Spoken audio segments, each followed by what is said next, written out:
और उसमें एक चीज़ मैंने और भी बताई थी कि अगर वो जो 90% हमने लगाया था उसका भी एक शॉर्टकट अवेलेबल है, वो भी मैं आपको बता देता हूँ। और प्लीज़ कल जिन्होंने लेक्चर अटेंड किया है, तो आपसे जैसे मैंने शेयर किया था वो क्लास ज़रा लेंथी थी कल वाली, तो उसको मैंने 2 पार्ट्स में, पार्ट ए और पार्ट बी में अपलोड किया है, ताकि आपको डाउनलोडिंग के अंदर बिग फाइल जो है डाउनलोड करने का इशू ना आए।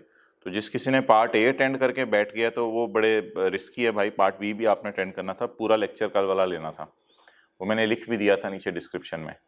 और दूसरी बात ये कि आज मैं कोशिश करता हूँ होमवर्क ना ही हो। कल वाला होमवर्क तो आसान था, प्रैक्टिस का क्वेश्चन 39 किया था ट्राई, तो वो सवाल कर लेना, अगर अभी भी नहीं किया ना तो कर लेना। उसमें जनरल बिजनेस का रेट चेंज हो रहा था, तो वो मुझे बता देना था, तो आपको बताना ही। हाँ अच्छा, तो अच्छा इसमें ना यार अभी जो कल वाला होमवर्क है वो ज़रूर कर लीजिएगा, वैसे ही 10-15-20 मिनट का सवाल है, ज़रा एक रिवीजन हो जाएगी अच्छी। अच्छा यार आज जो है ना ये सवाल है पास पेपर का क्वेश्चन 10, तो मैं कोशिश करता हूँ आज कोई होमवर्क ना ही हो, अगर हुआ भी तो कोई छोटा सा ही सवाल होगा 5-10-15 मिनट का, तो आप समझ लो ये वाला सवाल होमवर्क में है, ठीक है। तो इसमें थोड़ा सा आपको मसला आएगा एडजस्टमेंट नंबर 5 में, तो बाकी इंशाल्लाह सारी एडजस्टमेंट्स जो हैं, ज़ाहिर बात है आपको पता है कि अपने किसी 1-2 एडजस्टमेंट में पंगा तो डालना ही होता है। तो मेरा ये मशवरा है कि आप आज समझ लो कि अभी मैं लेक्चर नहीं ले रहा, इसको लेक्चर को पॉज कर दें यहीं पे, और आप जो है ना घंटा लगा दें पूरा।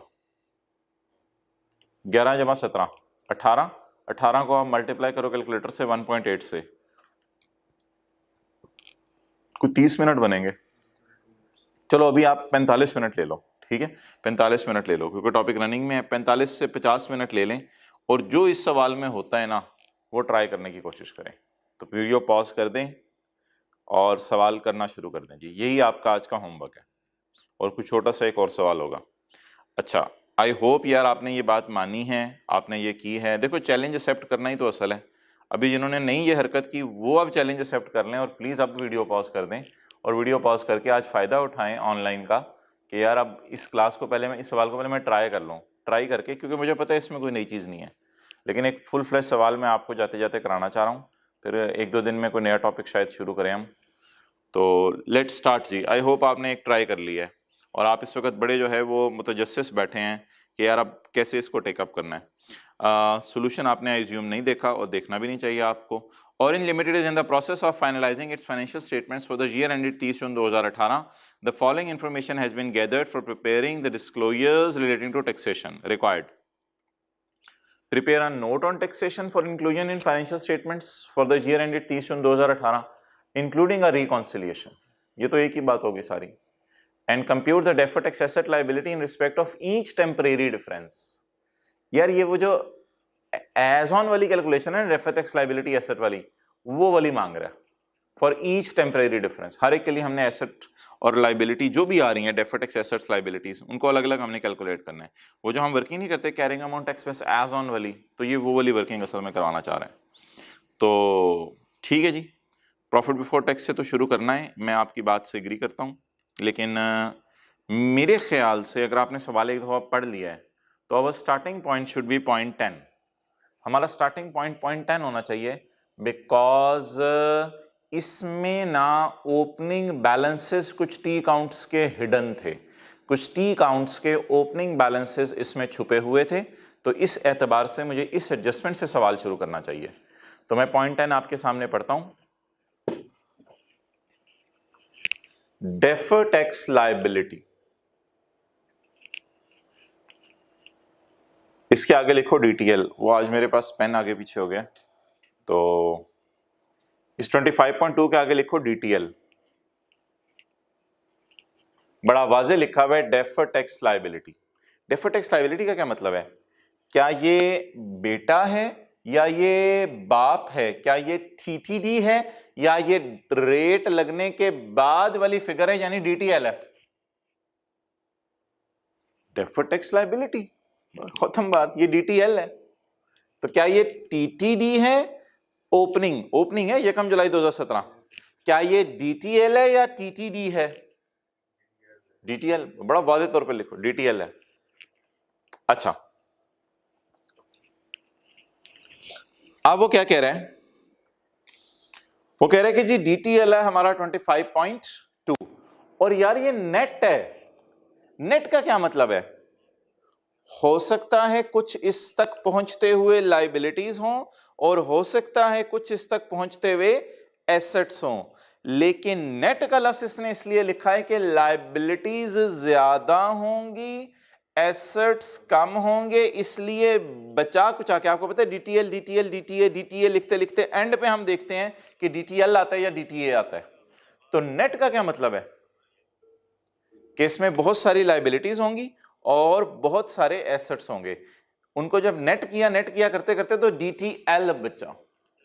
अच्छा, deferred tax liability as on यकम जुलाई 17, यकम जुलाई 17 को अंडरलाइन करके लिखो 30/17, यानी पिछले साल का क्लोजिंग है ये। As on 30/17 arose on account of, ये किस किस वजह से आई? Number 1 property plant and equipment की वजह से, ट्रेडमार्क की वजह से, प्रोविजन फॉर वारंटी की वजह से। क्लियर?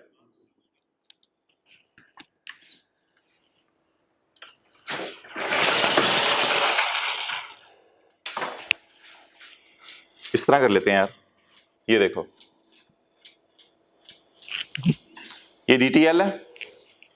अच्छा, deferred tax liability arose on account of, अब 25.2 के बारे में उसने वाज़ेह तौर पे क्या बता दिया कि 25.2 is deferred tax liability. What does it mean? कि अच्छा अब मेरी बात सुनो, इसका मतलब है कि लायबिलिटी ज्यादा है, तो इसका मतलब है ये दोनों लायबिलिटीज होंगी और ये एसेट होगा। इसने पॉजिटिव और नेगेटिव साइन यूज किए हैं। ये दोनों लायबिलिटीज होंगी और ये एसेट होगा। ये कैसे पता चला? क्योंकि डेफर्ड टैक्स लायबिलिटी जो लफ्ज है उसके साथ इसने पॉजिटिव साइन यूज किया हुआ है, तो इसका मतलब है फिर ये दोनों पॉजिटिव वाली हैं, और दूसरा ये फिर नेगेटिव साइन यूज किया है, तो इसका मतलब है ये एसेट है। एक और हिंट भी था जो जरा डीप डाउन जाके पता चलना था। प्रॉपर्टी प्लांट इक्विपमेंट और ट्रेडमार्क से पता नहीं चलना था, लेकिन प्रोविजन फॉर ग्रेचुटी से पता चल जाना था। प्रोविजन फॉर ग्रेचुटी की तरह का अकाउंट है प्रोविजन फॉर वारंटी। इनकी ना टैक्स बेस कभी नहीं होती। आपको पता है provision for warranty, provision for gratuity, इनकी टैक्स बेस हमेशा जीरो होती है। तो असल में ये पिछले साल की एज ऑन वाली वर्किंग है, ये पिछले साल की एज ऑन वाली वर्किंग है। तो बैक एंड के ऊपर रुपीज इन मिलियन छोड़ो परे, बैक एंड के ऊपर क्या हुआ होगा? हाँ, बैक एंड के ऊपर कैरिंग अमाउंट आई होगी, टैक्स बेस आया होगा, डिफरेंस आया होगा, और असल में ये टैक्स का कॉलम है असल में। तो ये 30/17 की वर्किंग उसने आपको उठा के दे दी। अब आप मुझे ये बताओ, क्या मैं सेफली कह सकता हूं कि प्रोविजन फॉर वारंटी की, अब ऐसे ही मैं ज्यूम कर रहा हूं, कोई ना कोई कैरिंग अमाउंट होगी से एक्स, और इसकी टैक्स बेस जीरो होगी, ठीक है। If carrying amount of liability, it is liability for warranty, if carrying amount of liability is greater than tax base of liability, then it will result in deductible temporary difference which produces deferred tax asset। यहां से भी साबित हो रहा था कि ये deferred tax asset है। बात समझ आ गई आपको? मैं क्या कहना चाह रहा हूं? मैं ये कहना चाह रहा हूं, बताओ। हाँ, एक्सेलेंट। मैं ये कहना चाह रहा हूं कि प्रोविजन फॉर वारंटी की टैक्स बेस जीरो होती है, और प्रोविजन फॉर वारंटी और प्रोविजन फॉर ग्रेचुटी और प्रोविजन फॉर डाउटफुल डेट, इतनी हमने इसकी रिवीजन की हुई है, दे दो मुझे, कि ये हमेशा, उमेर दे दो, कि ये हमेशा ही डिडक्टेबल टेम्परेरी डिफरेंस देता है। ये हमेशा क्या देता है? Deductible temporary difference. Clear? Okay.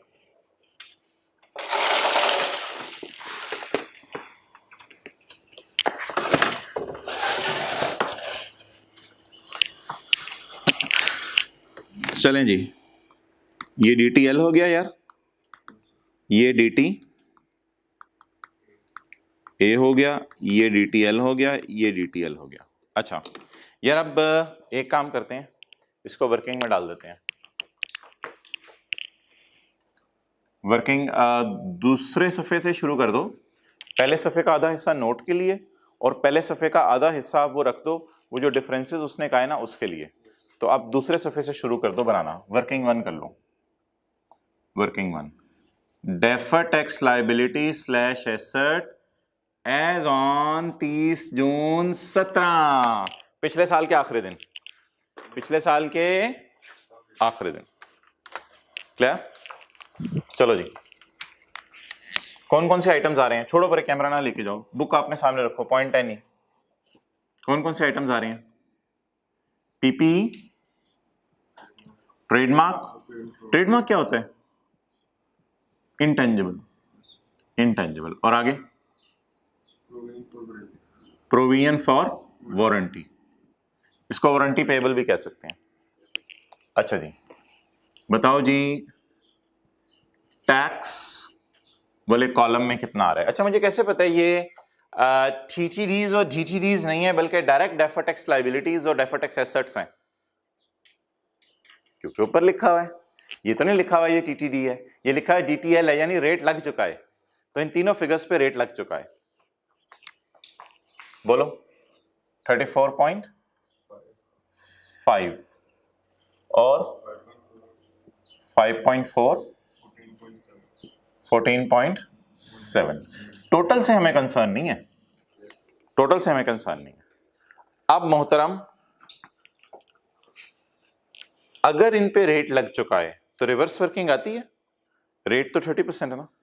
अगर इन पे रेट लग चुका है तो रिवर्स वर्किंग करके हम इनके वालिद यानी टीटीडीज को निकाल सकते हैं। लेकिन एक मिनट यार, एक काम करो, पहले आप मुझे बता दो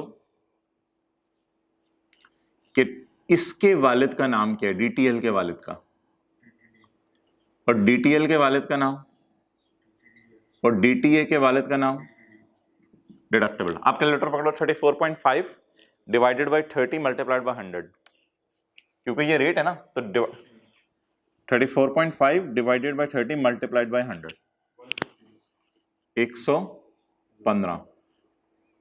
5.4 डिवाइडेड बाय 30 मल्टीप्लाइड बाय 100,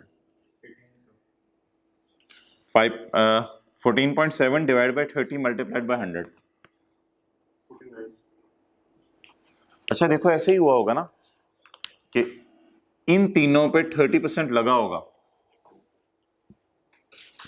अच्छा,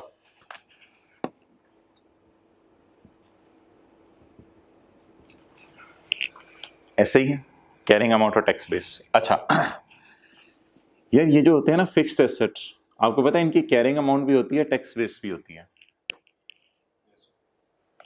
इनटेंजिबल्स की कैरिंग अमाउंट भी होती है, टैक्स बेस भी होती है। लेकिन provision for doubtful debt, provision for warranty, provision for gratuity और टैक्स वाले जब एक्रूअल अकाउंटिंग नहीं कैश अकाउंटिंग यूज कर रहे हो, इन सारी सूरतों में टैक्स बेसिस जीरो होती हैं। जी, अब ये ऑब्वियसली बोलो, अब ये बोलो, ये ऑब्वियसली कैरिंग अमाउंट कितनी है 30 और 17 को? वाई मैं 49 ले रहा हूं। बोलो, इन दोनों में मैंने क्वेश्चन मार्क लगा दिए, मुझे इल्हाम नहीं हो सकता, मैं क्या करूं? लेकिन इधर मैं कैरिंग अमाउंट कैसे ले लूं 49? ऑब्वियसली डिफरेंस के कॉलम में अगर 49 पड़ा हुआ है तो कैरिंग टैक्स बेस जीरो है, तो फिर कैरिंग अमाउंट 49 होगी। अच्छा, अभी भी इंफॉर्मेशन में कुछ और किया जा सकता है, वो बता दो क्या? साइन लगाए जा सकते हैं, साइन लगाए जा सकते हैं। कैसे? ये कौन सा रूल है एसेट्स में? कौन सा रूल है ये टीटीडी बनता है? एसेट में कौन सा रूल है? खोलो पेज 293, रूल 1 पढ़ो। रूल 1 पढ़ के देखो, if carrying amount of asset is greater than tax base of asset then it is called as TTD. अच्छा, it is again TTD and it is asset. Asset में TTD कब बनता है? Liability में नहीं, एसेट में टीटीडी कब बनता है? जब कैरिंग अमाउंट ग्रेटर हो टैक्स बेस। और आखिरी पढ़ो, हाँ हाँ, लाइबिलिटी में थर्ड वाला, if carrying amount of liability is greater than tax base of liability then it will result in deductible temporary difference. Clear? Okay, आखिरी चीज बता दो, डेफर्ड टैक्स के टी अकाउंट का बीडी, वो तो वही आ जाएगा ना जो सवाल में गिवन है। ये डेफर्ड टैक्स लाइबिलिटी के टी अकाउंट का ब्रॉट डाउन है। चलो नोट करो यहां तक। नोट करने में यार टाइम ना लगाना, 1 मिनट लगाना।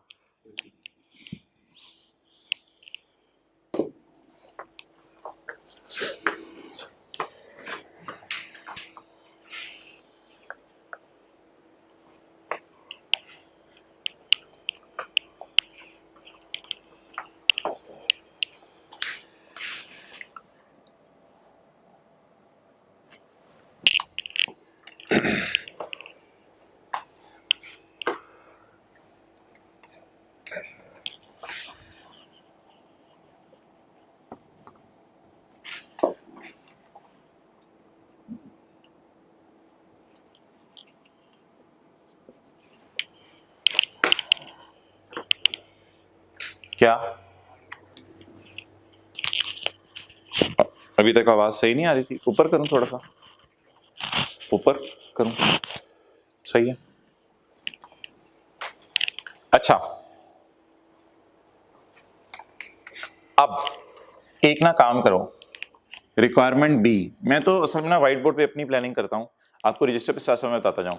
रजिस्टर पे आपने पहला सफा छोड़ा हुआ है, पहले सफे के आधे पे आप नोट बना लोगे इंशाल्लाह, और पहले सफे के आधे पे आप deferred tax liability slash asset as on 30/18 की इंशाल्लाह वर्किंग कर लोगे। तो पहले सफे का आधा हिस्सा खोलो जहां पे हमने कैलकुलेशन करनी है deferred tax liability slash asset as on 30 जून। अच्छा, ये मजे की एडजस्टमेंट थी ना रिवर्स वर्किंग वाली सारी।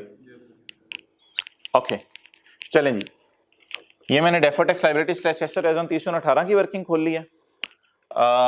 असल में ये सवाल की रिक्वायरमेंट बी थी, और साथ मैंने करंट टैक्स की वर्किंग खोल लिया। इनका फायदा ये होगा कि ये दो हमारी मेन वर्किंग्स होती हैं, ये जब हो जाए तो फिर टी कौन बनता है डेफर्ड टैक्स का। बाकी सारी वर्किंग सवाल के डेटा ने कहीं तो कर देंगे, हो सकता है ना ही करनी पड़े बाकी कोई वर्किंग, ये मेन वर्किंग है करंट टैक्स और डीटीएल एज ऑन। चलो जी आगे चलो, आगे चलो, बिस्मिल्लाह पढ़ें जी, सवाल शुरू करें, बिस्मिल्लाहिर्रहमानिर्रहीम पढ़ें, सवाल शुरू करें। Profit before tax for the year ended 30/18 was 508 million.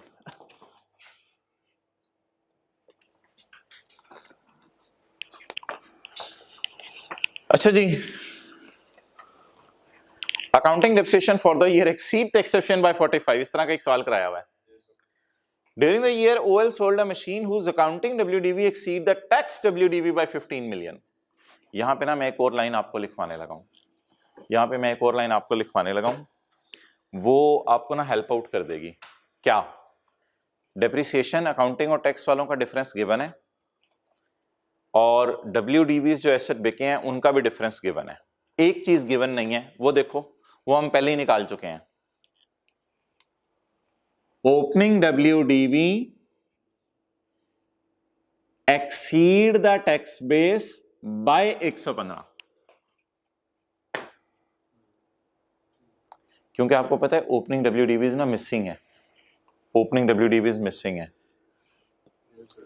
तो opening WDV is greater than tax WDV by 115। पहले आप एग्री कर गए उससे? इसको इस तरह मैं बोलता हूं, ओपनिंग है ना, ओपनिंग ये पिछले साल का क्लोजिंग है, ओपनिंग मेरे इधर व्हाइट बोर्ड को देखना, opening WDV exceed the tax base by 115। तो ये लाइन यहां पे सवाल में ऐड कर देते हैं। ये लाइन कौन बंदा ऐड कर सकेगा? जिसने ऑलरेडी वो नीचे वाली एडजस्टमेंट कर ली होगी। तो ये एक लाइन मैं वैसे ही ऐड कर रहा हूं, यहां पे छोटी सी करके लिख देता हूं, opening WDV exceed the tax base, बल्कि ओपनिंग कैरिंग अमाउंट लिख लो बेशक, opening carrying amount exceed the tax base by 115।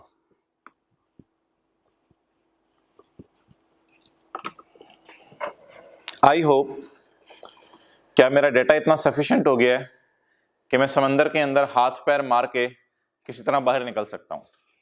अब डेटा इतना सफिशिएंट हो गया है, वन बाय वन चीजों को लेके चलते हैं। Opening carrying amount exceed the tax base by 115,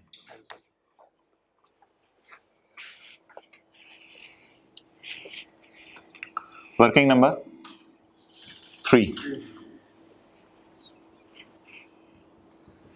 property plant and equipment accounting rules के मुताबिक। वर्किंग नंबर 4, और डिस्पोजल अकाउंट अकाउंटिंग रूल्स के मुताबिक। Property plant and equipment tax rules के मुताबिक,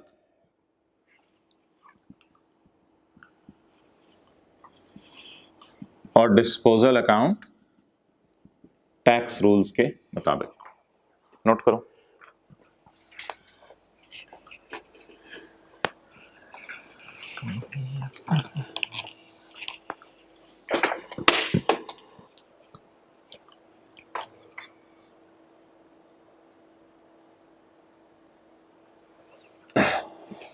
ले आओ जी इधर। कैरिंग अमाउंट ज्यादा है टैक्स बेस से। अभी ना आपने नोट नहीं करना, कैरिंग अमाउंट ज्यादा है टैक्स बेस से।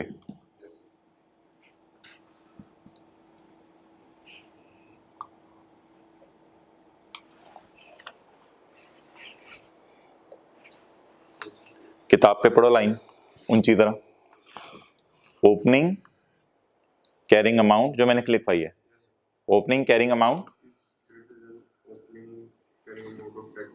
हाँ opening carrying amount is greater than tax base by, ठीक है। अभी assumptions नहीं लेनी, assumption लेना अवॉइड करना है, कोई फिगर एज्यूम नहीं करनी। ये पढ़ो, accounting depreciation is greater than tax depreciation by 45, accounting depreciation is greater than tax depreciation. लग रही है ग्रेटर आपको? Accounting depreciation is greater than tax depreciation, depreciation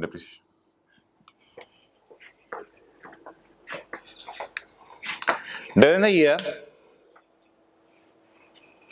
OL sold a machine, OL ने एक मशीन बेची है, whose accounting WDV is greater than tax WDV by 15, accounting WDV is greater than tax WDV by 15।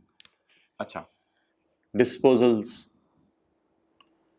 accounting WDV is greater than tax WDV by 15, getting the point? Okay. अब मोहतरम एक चीज है जिसकी डबल एंट्री करवा दो। ये तीन बातें लिख ली ना, तीन बातें क्या लिख ली? Opening accounting WDV is greater than tax WDV, accounting depreciation is greater than tax depreciation, disposals WDV of accounting is greater than tax WDV by 15 million। ये सारा लिख लिया आपने? अच्छा, ट्राई करते हैं अल्लाह करे कि प्रिजम्पशन ना ही लेनी पड़े और सारे अकाउंट्स बस मैच कर जाएं। एक काम यार प्लीज करा दो, डिस्पोजल की डबल एंट्री। डिस्पोजल आपको पता है इधर आता है, डिस्पोजल की डबल एंट्री। तो ये एसेट अकाउंट से आ गया, ये वाला 15 और ये वाला 0।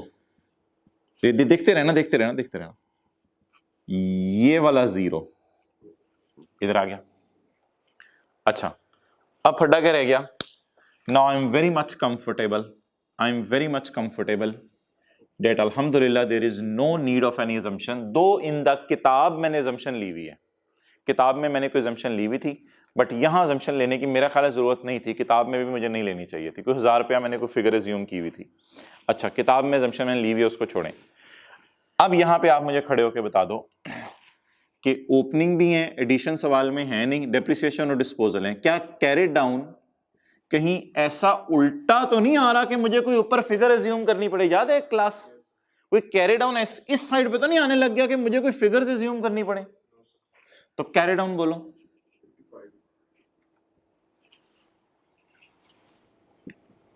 बोलो को ऐसा उल्टी साइड पे तो नहीं आ रहा कि मैं परेशान हो जाऊं? इधर आ जाओ।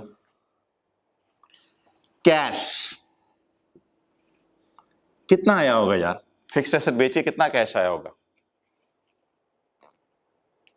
यार? जो मर्जी लिख लो, इसमें इख्तलाफ नहीं होता।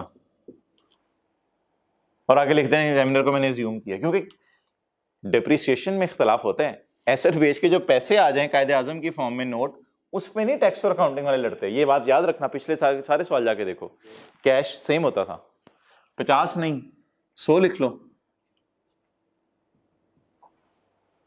यार ऐसा भी तो हो सकता है कैश बेच के 0 आया हो, मैं क्यों assumptions लूं?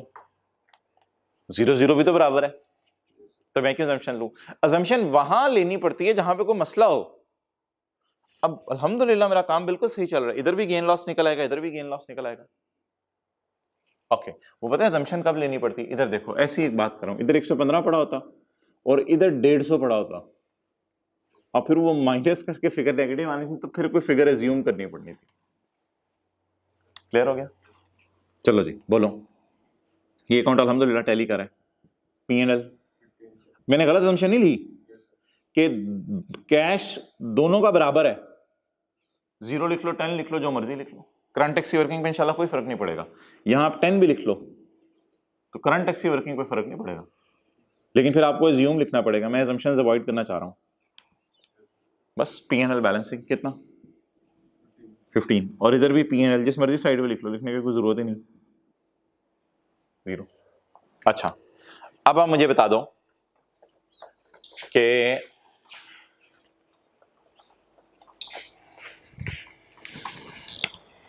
अकाउंटिंग वालों की डिप्रिसिएशन रिवर्स करनी है और टैक्स वालों की डिप्रिसिएशन रिकॉर्ड करनी है। याद आ रहा है ब्लू और रेड मार्कर शुरू वाली क्लासों में यूज होता था। अकाउंटिंग वालों का गेन लॉस रिवर्स करना है और टैक्स वालों का गेन लॉस रिकॉर्ड करना है।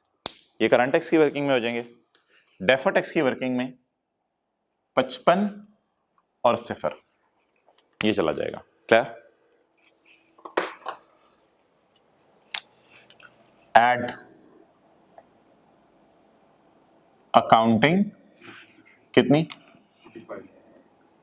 ओ यार इसकी भी इजाजत है, आपको मैं बताऊं इसकी भी इजाजत है। एड लेस साथ साथ करते रहें। हम तो पता क्या करते होते हैं, ऐड की करते हैं फिर लेस नीचे करते हैं, साथ साथ करते रहें। अच्छा ये क्या है, गेन है लॉस है। पता है मैं फौरन कैसे पता चलाता हूं, पी एंड ये disposal credit, P&L debit, debit mean नुकसान, ऐड क्या करते हैं अकाउंटिंग लॉस कितना। ये फॉर्मेट से परेशान तो नहीं हो गया, ऐड लेस साथ साथ करते रहे तो लेस कर दें टैक्स वालों का लॉस, वो है ही नहीं, पता नहीं लॉस है गेन है। चलें नोट करें, ये अकाउंट्स नोट करें और ये करें एक साथ, एक चीज साथ ही करा दें मुझे। Property plant and equipment, property plant equipment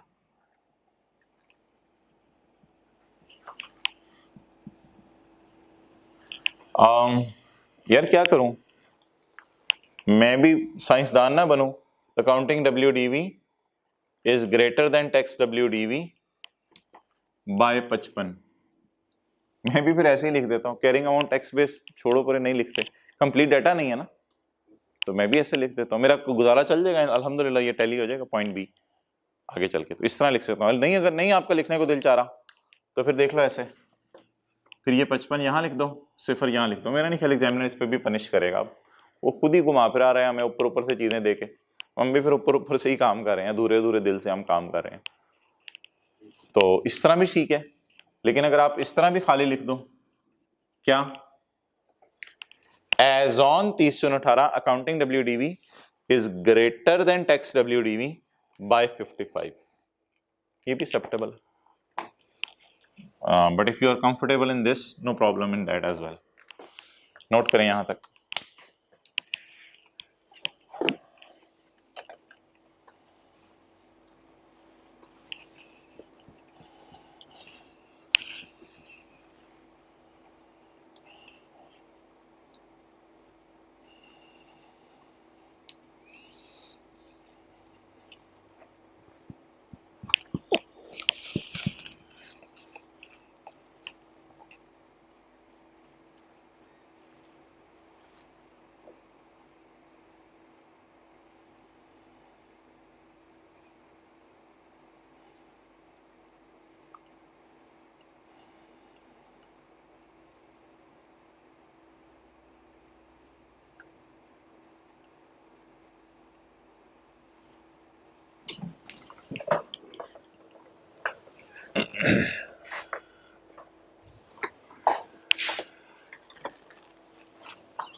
current tax और डेफर्ड टैक्स दोनों की वर्किंग में चले गए, ये मिटा दो इन्हें क्योंकि व्हाइट बोर्ड पे फिर जगह नहीं बचेगी। वर्किंग 3 4 5 6 मिटाने लगा हूं, जल्दी करें जी, जल्दी नोट करें।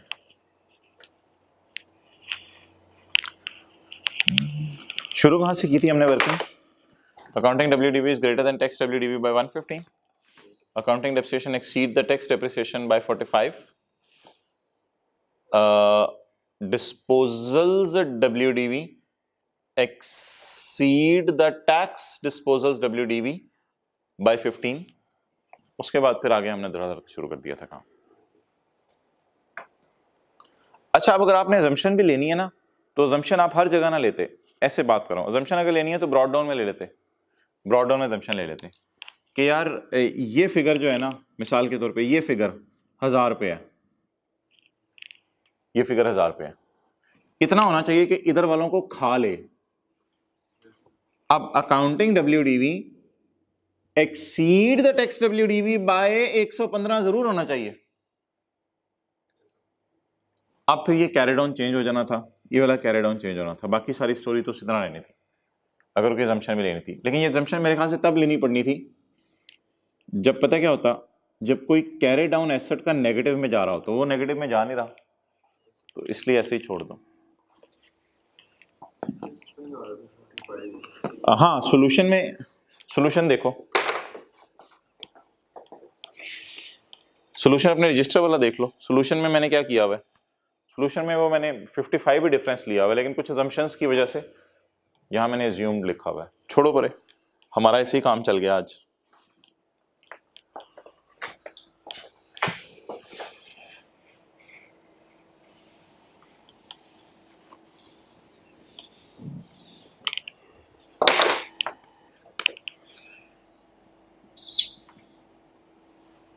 TTD लिखते जाओ, साथ साथ थे एग्जामिनर कोई पेपर छीन ले पता चलेगा। TTD तो लिख देना। चलो जी, आ गया यार। 0.5 मैं बाद में पढ़ाऊंगा, 0.4 पढ़ते हैं, सॉरी पहले तो 4 पढ़ लो ना। OL carries a trademark of 90 million. OL का एक ट्रेडमार्क है 90 मिलियन का, हैविंग इंडेफिनिट लाइफ। बस रुक जाओ आगे। तो लैंड है 90 मिलियन की, उसकी इंडेफिनिट लाइफ है, तो लैंड की कैरिंग अमाउंट क्या होगी 90, it is carrying amount. OL carries a trademark 90 million having indefinite life. जिस चीज की इंडेफिनिट लाइफ हो तो उसकी जो कॉस्ट होती है वही बुक वैल्यू भी होती है, क्योंकि डेप्रिसिएशन का कॉन्सेप्ट ही नहीं। तो OL carries a trademark of 90 having indefinite life which was acquired on यकम जुलाई 15, जो यकम जुलाई 15 को खरीदा गया। टैक्स अथॉरिटीज कहती हैं इसको 10 साल पे अमोर्टाइज करो। ओके, अब आप जहन में लाओ कि मैं किस दिन खड़ा हूं। रिक्वायरमेंट पढ़ो सवाल की, मैं नीचे शो नहीं करा। बताओ मैं किस दिन खड़ा हूं, 30/6/18 को। खरीदा किस दिन है, यकम जुलाई 15 पे। अच्छा, ऐसे ही आपके सामने एक थोड़ी सी चीज बना रहा हूं, जो वर्किंग कौन सी 1 2 3 4 5 6 7 चार बनाए थे ना, 1 2 3 4 5 6 7, वर्किंग नंबर 7। अच्छा इधर देखो, पहले ऐसा ना करूं मैं, पहले आपको जरा इस एडजस्टमेंट के सिंपल असरात शो कर देता हूं, फिर मैं आपको इसकी जरा लॉजिक भी एक्सप्लेन करता हूं। पहले सिंपल असरात देख लो। 0.4 90 मिलियन की है, ये सदाबहार 90 मिलियन की है। अकाउंटिंग वालों की नजर में लैंड की तरह 10 साल भी 90 मिलियन की नजर आती रहेगी। तो कैरिंग अमाउंट बोलो 90। ट्रेडमार्क 90। कैलकुलेटर पकड़ो, कैलकुलेटर को ना पकड़ो, 90 को डिवाइड करो 10 से, 9 आ गया। ये कितने साल की अमोर्टाइजेशन, 1 साल की। हमने खरीदा कब है, अगर मैं एज ऑन बात करूं जो डेफर्ड टैक्स की वर्किंग में होता है, तो 9 रुपए की डेप्रिसिएशन किस किस साल, 30/16। हाँ, यकम जुलाई 15 के बाद आता है 30/16, 30/16, 30/17, 30/18। 3 दफा 9 रुपए माइनस करेंगे तो 90 - 27। कैलकुलेटर पे बताओ, 90 - 27। टैक्स वालों की नजर में 90 का 2016 में 7 रुपए, 2017 में 7 रुपए, सॉरी 9 रुपए, 9 रुपए, और 2018 में भी 9 रुपए। तो 90 - 27 63। क्लियर? अच्छा जी, करंट टैक्स की वर्किंग में बताओ अकाउंटिंग वालों ने कितना डेप्रिशिएट किया होगा। लैंड की तरह की चीज है, कोई डेप्रिशिएट नहीं किया होगा। अकाउंटिंग डेप्रिशिएशन रिवर्स करने की जरूरत नहीं, क्या सिर्फ रिकॉर्ड करना है टैक्स डेप्रिसिएशन 18 के साल की या सारे सालों की, करंट टैक्स में तो फॉर द ईयर जाती है ना, डेफर्ड टैक्स में एज ऑन जाती है, तो ये WDV आ गई, यानी जिससे मैं टैक्स बेस कह रहा हूं। और रिवर्स कर दो क्या,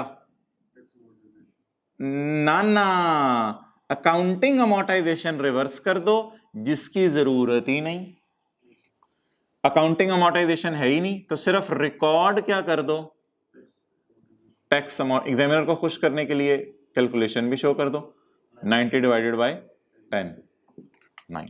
नोट करो।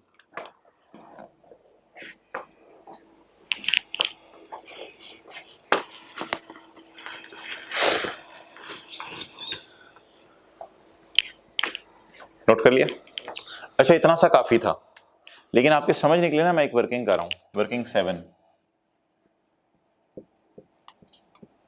ये कम जुलाई 15 को खरीदा है, फिर ये 16 का साल है, ये 17 का साल है, ये 18 का साल है। जिन्होंने टैक्स पढ़ा हुआ उनको तो बड़ा अच्छे तरीके से पता है, यकम जुलाई 15 का मतलब होता है 16 का साल, 16, 17, 18। अच्छा, ब्लू मार्कर अकाउंटिंग वालों के लिए, रेड मार्कर टैक्स वालों के लिए।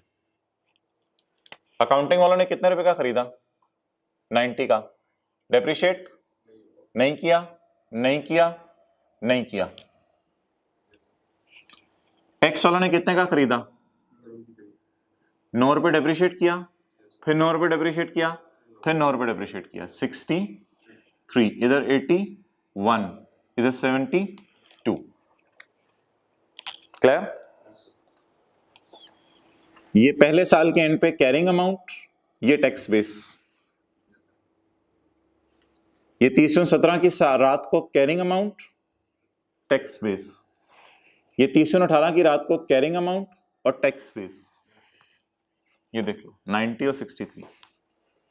बस सादा सी बात है, हम लैंड की तरह लेके चल रहे हैं, वो डेप्रिशिएट कर रहे हैं।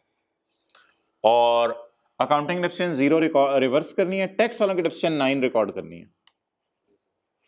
Now got everything. एक बात लगे हाथों करता चलूं, जरूरी नहीं है, जरूरी नहीं है, एक बात लगे हाथों करता चलूं। ये 30/17 है, 90 और 72, ये 30/17 है, 90 और 72, 18। ये पता चला था सवाल करते हुए आपको? फायदा हुआ इस बात करने का?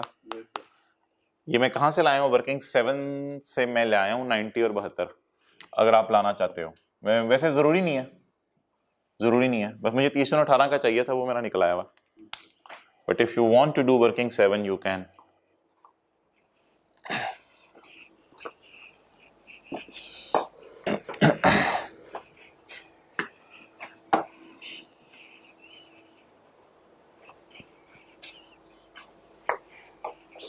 लेकिन मैंने आपको ना वर्किंग 7 के बगैर ही करवा दिया था सारा, फिर भी पहले ही, तो इसी टाइम वेस्टिंग है। पेपर में बस ये सोचना होता है कि यार टैक्स वालों की नज़र में कितने का नजर आएगा और इस साल कितनी डेप्रिसिएशन की है उन्होंने, बस इन लंबे चक्रों में जाना ही नहीं होता। अब वर्किंग अगली याद रखना। अच्छा यार, ये ना 0.5 अभी रहने दो, आपको पता है कि आपको इक्का दुक्का एडजस्टमेंट ऐसे डालते हैं, पंगे पुंगे लेता है, तो लेने दो उससे, कोई नहीं। हमने कौन से पूरे मार्क्स लेने होते हैं, आधे मार्क्स पे अल्हम्दुलिल्लाह आई पास कर देता है। अच्छा जी, 0.6 पढ़ो यार। इस साल ओएल ने खर्चा किया है 17.5 मिलियन का रिलेटेड टू रीस्ट्रक्चरिंग। रीस्ट्रक्चरिंग क्या होती है? रीस्ट्रक्चरिंग ये होती है बिजनेस सेगमेंट। बिजनेस सेगमेंट क्या होता है? बिजनेस के डिफरेंट सेगमेंट्स होते हैं ना, जैसे नेस्ले वाले हैं, जूस बनाने का सेगमेंट अलग है, पानी बनाने का अलग है, तो बिजनेस सेगमेंट की रीस्ट्रक्चरिंग की है। रीस्ट्रक्चरिंग में अक्सर पता क्या होता है, पुराने एम्प्लॉयज़ को निकाल दिया जाता है, नए एम्प्लॉयज़ को हायर किया जाता है, इस किस्म के खर्चे आते हैं। फिर फैक्ट्री का सामान शिफ्ट वगैरह करके ज़बरदस्त को ऐसे रिफ्रेश नहीं कर देते जैसे, तो वो इस तरह का कोई काम इन्होंने किया है। तो ओएल ने खर्चा किया है 17.5 मिलियन का related to restructuring of one of its business segment. ठीक है, तो एंट्री क्या बनी होगी? Expense debit cash credit. As per tax loss इसको आपने माइनस करना है 5 सालों में, 18, 19, 20, 21, 22। कल किया था ये, कल किया था ये। तो आपने खर्चा अकाउंटिंग वालों ने रिकॉर्ड किया 17.5 मिलियन का। इसमें ये ना सोचा करो ये पे हो गया था या नहीं, अगर पेएबल होता ना तो खुद बताता है क्रूड है, तो खर्चा अकाउंटिंग वालों ने किया है एक्सपेंस्ड आउट पेमेंट्स ऑफ 17.5 मिलियन। आज तो वादे लिखा हुआ है, पेमेंट हो गई है पूरी, तो पेमेंट हुई है 17.5 मिलियन की। टैक्स वाले कह रहे हैं नहीं यार, इसे आप आहिस्ता आहिस्ता जो है ना 18, 19, 20, 21, 22 इसको 5 सालों में खर्चे में डालो।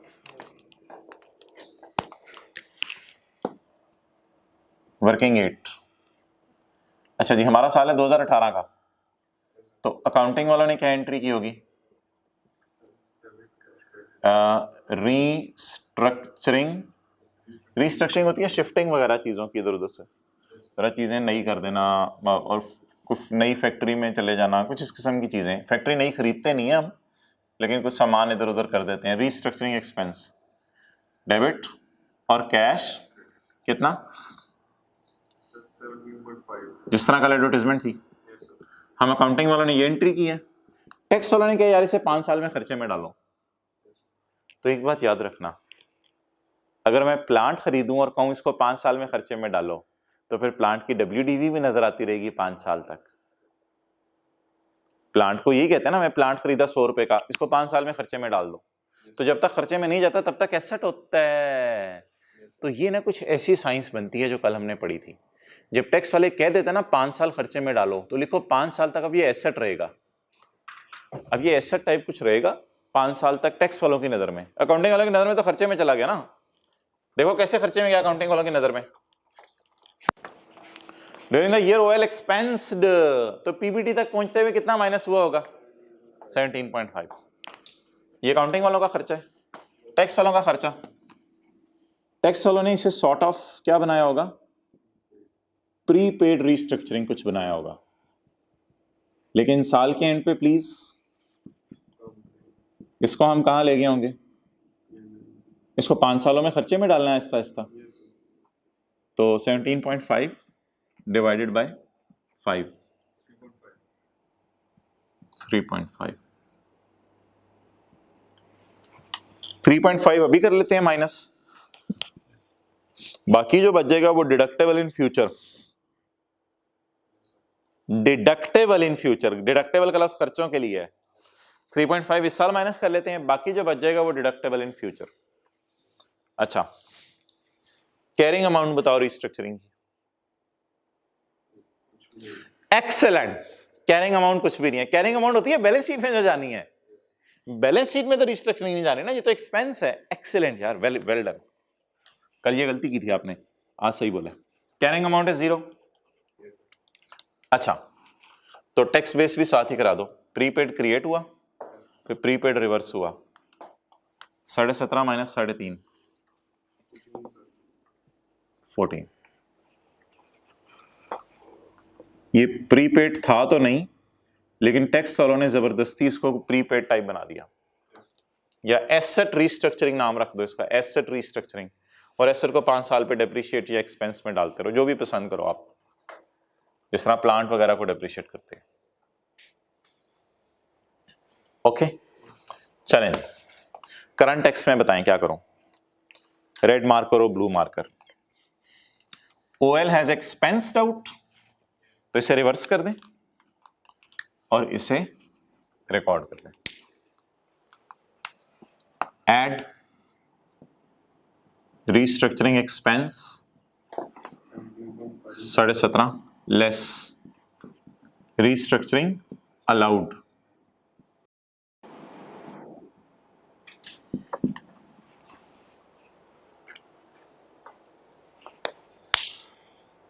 अच्छा, कभी ऐसे भी लिख सकता है, गौर से सुनना। आउट ऑफ 17.5, इंग्लिश का फिक्रा, out of 17.5 tax authorities have allowed 3.5 and have disallowed 14 which will be allowed in future. Have disallowed 14 इस साल, which will be allowed in future। अब ये परमानेंट डिफरेंस नहीं बन जाएगा डिसअलाउ होने की वजह से, तो टेम्परेरी ही रहेगा। कैसे? दोबारा सुनो। Tax authorities have allowed 3.5 out of 17.5 and remaining 14 is currently disallowed. However, they will allow it in future years. तो फ्यूचर ईयर्स में अलाउ कर देंगे। अच्छा, अब पहले लॉजिक की बात करो। अकाउंटिंग वालों ने सारा खर्चे में डाल दिया 17.5, टैक्स वालों ने फिलहाल 3.5 डाल दिया। फ्यूचर में टैक्स वाले कितना माइनस करने देंगे करंट टैक्स की वर्किंग में? फ्यूचर में हम अकाउंटिंग वाले तो खर्चा नहीं रिकॉर्ड कर रहे होंगे, टैक्स वाले खर्चा रिकॉर्ड कर रहे होंगे, तो फ्यूचर में टैक्सेबल प्रॉफिट्स कम हो जाएंगे, टैक्स सेव होगा फ्यूचर में। तो क्या मैं कह सकता हूं इट इज इंशाल्लाह डिडक्टेबल इन फ्यूचर? तो बोलो डिडक्टेबल इन फ्यूचर को क्या कहते हैं? Deductible temporary difference. लेकिन अब वो रूल्स जरा रिवाइज करो, रूल्स निकालो, पेज नंबर 293, रूल नंबर 2 पढ़ो। If carrying out of asset is less than tax base of asset, deductible temporary difference। ठीक है, और ये भी यार साथ कर लेना था।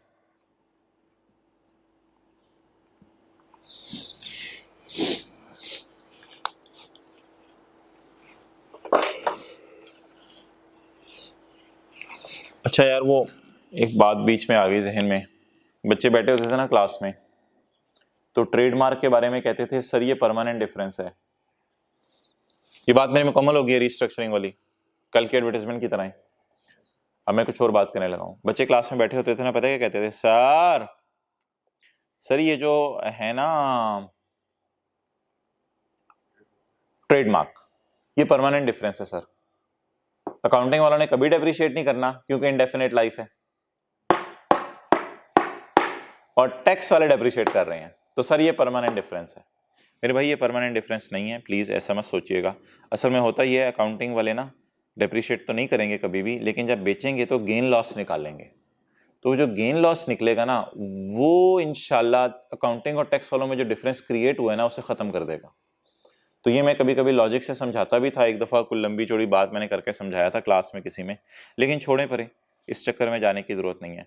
तो आपके अगर जहन में सवाल किसी के आ रहा है कि ट्रेडमार्क, कुछ तो कह रहे होंगे हमारे जहन में नहीं आया था तो हमें कि सर डाल दिया आपने, तो किसी के जहन में अगर आ रहा हो कि ट्रेडमार्क परमानेंट डिफरेंस है क्योंकि अकाउंटिंग वालों ने कभी डेप्रिशिएट नहीं करना और टैक्स वालों ने डेप्रिशिएट या अमोर्टाइज करना है, तो ये परमानेंट डिफरेंस नहीं है मेरे भाई, टेम्परेरी डिफरेंस है। इंशाल्लाह जिस साल गेन लॉस आएगा ना बेचने पे, डिस्पोजल अकाउंट बनाएंगे, तो उस साल वो जो डिफरेंस परमानेंट सा महसूस हो रहा है वो खत्म हो जाएगा, ये एक टेम्परेरी डिफरेंस है।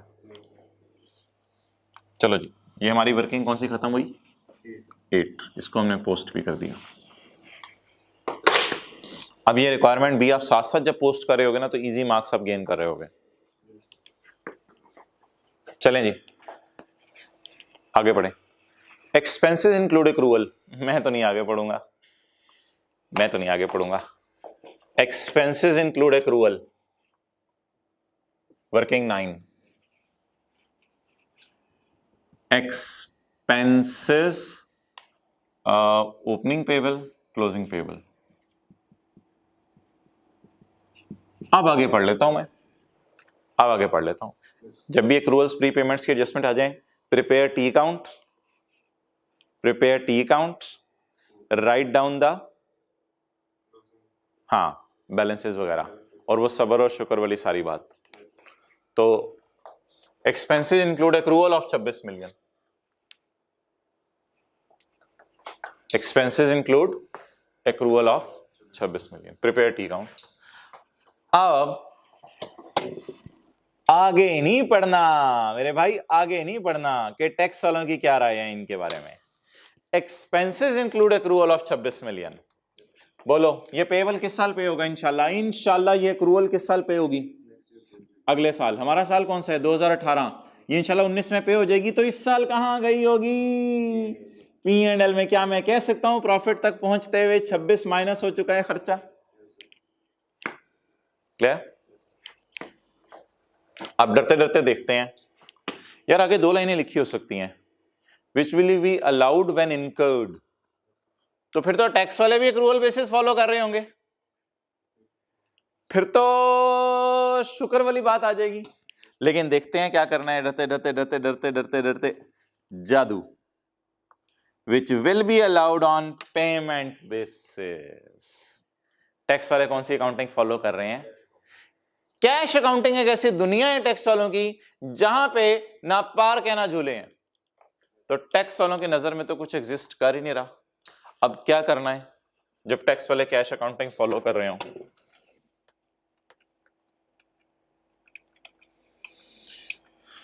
बता देना फौरन जब मैं वहां पहुंचूं। नहीं ये नहीं है, उससे अगली क्लास में था। If tax authority is using cash accounting, prepare T count in current tax working, reverse income या expense and record payment। Payment तो है कोई नहीं, तो रिवर्स एक्सपेंस, एक्सपेंस रिवर्स किस साइन के साथ होता है? अकाउंटिंग वालों ने खर्चे में डाल दिए ना 26, तो ऐड कर दें एक्सपेंस, पता नहीं जो भी है, नाम नहीं हमें पता, ऐड कर दें एक्सपेंस। तो एक्रूअल तो पेबल होता है ना, एक्सपेंस पेबल, पता नहीं सैलरी या रेंट है, ये मैं कह रहा हूं। और अगले साल करंट टैक्स की वर्किंग में ये लेस हो जाएगा, 19 में करंट टैक्स की वर्किंग में ये लेस हो जाएगा। It will be allowed when paid. ये तो करंट टैक्स की वर्किंग में हो गया। Defer tax, in defer tax working carrying amount will appear and tax base will zero, because tax वालों की दुनिया में पेबल्स एग्जिस्ट नहीं करते। इसका नाम बोलो, एक्सपेंस पेबल 26(0). अब बोलो क्या ये 26 टैक्स वाले अगले पेबल अगले साल क्या होगा? जब पेबल अगले साल पे होगा तो टैक्स वाले से क्या करने देंगे? अलाउ कर देंगे।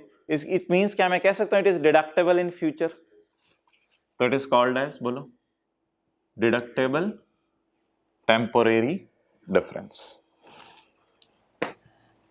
अच्छा रट्टा भी जरा साथ साथ, क्या था देखो, if carrying amount of liability is greater than tax base of liability, तो रूल 3 लगता है, it is deductible temporary difference. Clear? Tax base ना आपने जीरो कहां कहां लेनी है, कभी सोचा? Provision for doubtful debt, provision for warranty, provision for gratuity, lease में लेसी के केस में right of use, lease liability और इंटरेस्ट पेबल। कल मैंने आपको लीज की एडजस्टमेंट दी थी, कर ली थी? हो गई थी क्वेश्चन 9 में, रोज वाले में। और जब भी टैक्स वाले कौन सी अकाउंटिंग फॉलो कर रहे हो? कैश। अच्छा कॉन्फिडेंस आ रहा है थोड़ा सा इस सवाल के जरिए? आप चीजें पढ़ी हुई है ना सारी?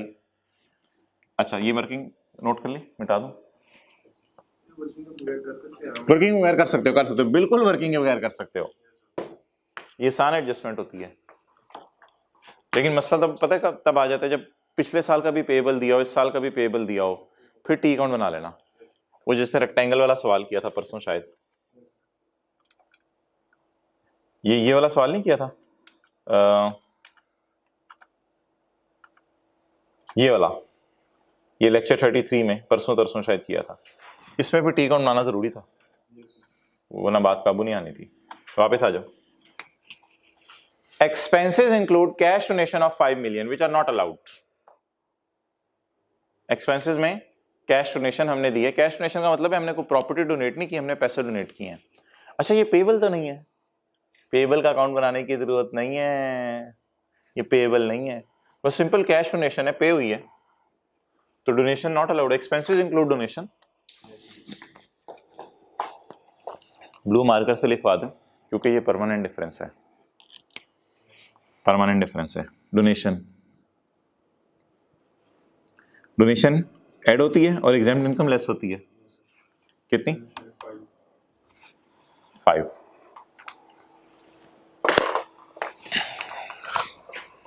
पता नहीं यार वक्त हमें इजाजत दे या ना दे, मुझे नहीं पता, लेकिन वक्त इजाजत दे या ना दे इसकी खैर है। एक बात आपको रिवाइज कराता चलो, अगर यहां लिखा होता expenses include payable donation, expenses include payable donation which are not allowed as tax expense, तो फिर मैंने पता क्या कहा था फिर मैंने कहा था इधर आप लिखोगे डोनेशन पेएबल, कैरिंग अमाउंट आप इसकी लिखोगे 5, कैरिंग अमाउंट इसकी 5 लिखोगे। अब आप कहोगे टैक्स वालों की नजर में तो ये डोनेशन एग्जिस्ट ही नहीं करती, तो इसके पेएबल भी नहीं। लेकिन मोहतरम फिर मसला ये होना था कि ये परमानेंट डिफरेंस था तो टेम्परेरी वाले कॉलम में कुछ ना कुछ फिगर आ जानी थी, इसलिए आपने एज्यूम करना था कि इसकी टैक्स बेस बराबर है। एज्यूम करना था, होती नहीं है बराबर, वैसे एज्यूम करना था बराबर है। लेकिन अब मुझे ये बता दो, ये मैं डेफर्ड टैक्स की वर्किंग में इसको क्यों नहीं लेके गया? क्योंकि डोनेशन के साथ मेरे भाई क्या लिखा हुआ है? Expenses include donation. Payable donation तो नहीं लिखा हुआ, तो पेएबल होती तो डेफर्ड टैक्स की वर्किंग में लेके जाता, और अगर पेएबल होती तो वो याद है क्लास, पेएबल होती तो अजीब सी बात। तो फिर in deferred tax working carrying amount will appear and tax base will be assumed to be equal. सबर शुक्र अजीब।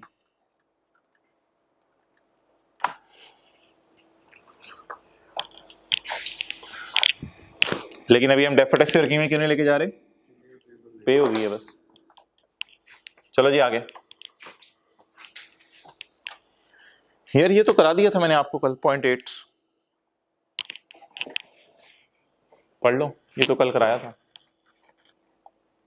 अदर इनकम में कमीशन रिसीवेबल पड़ा हुआ है 12 का। रुक जाओ। अदर इनकम में कमीशन रिसीवेबल पड़ा हुआ है।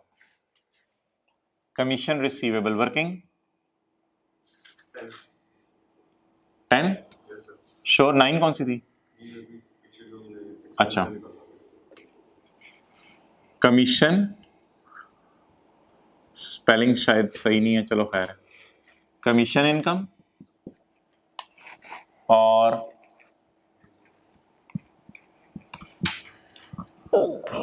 Dividend income. Commission receivable 12, dividend receivable 35। Opening receivable, closing receivable.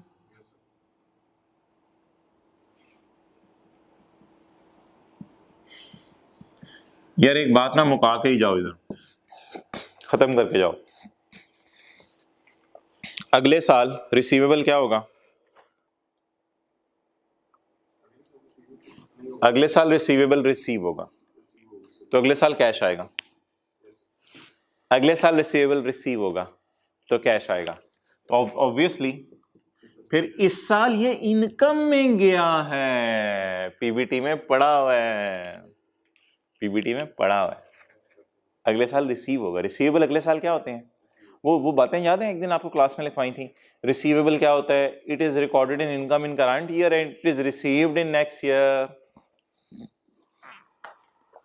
Profits में पड़ा हुआ है। अब देख लेते हैं टैक्स वाले कैश अकाउंटिंग फॉलो करें या एक्रूअल अकाउंटिंग फॉलो करें। Both incomes were taxable on receipt basis. आगे ना पढ़ो। Both income were taxable on, दोनों की दोनों इनकम्स किस बेस पे टैक्सेबल हैं? आगे ना पढ़ो, आगे ना पढ़ो। दोनों की दोनों इनकम्स टैक्सेबल हैं रिसीट बेस पे। वही काम करो। प्रिपेयर टी अकाउंट बना लिया। In current tax working reverse the, excellent, reverse the incomes and record the receipts. Reverse the income, record the receipts. Is there any receipt given in question in current year? So just reverse the income. फायदा हो रहा है, मजा आ रहा है discussion. less commission income और dividend income कितनी? 35। Current tax की वर्किंग में रिवर्स कर दें और डेफर्ड टैक्स की वर्किंग में कैरिंग अमाउंट विल अपीयर। मैंने आगे सवाल नहीं पढ़ा। Carrying amount will appear, however tax base will B zero, क्योंकि टैक्स वालों की नजर में हम ऐसी दुनिया में चले गए हैं जहां रिसीवेबल्स एग्जिस्ट नहीं करते। बोलो। कमीशन रिसीवेबल और डिविडेंड रिसीवेबल कितना? क्लियर?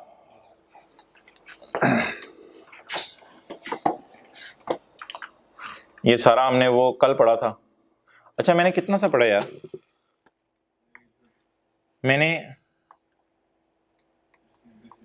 मैंने बस यहां तक पढ़ा है। अदर इनकम में पढ़ा हुआ रिसीवेबल और रिसीवेबल दोनों कैश बेसिस पर टैक्सेबल।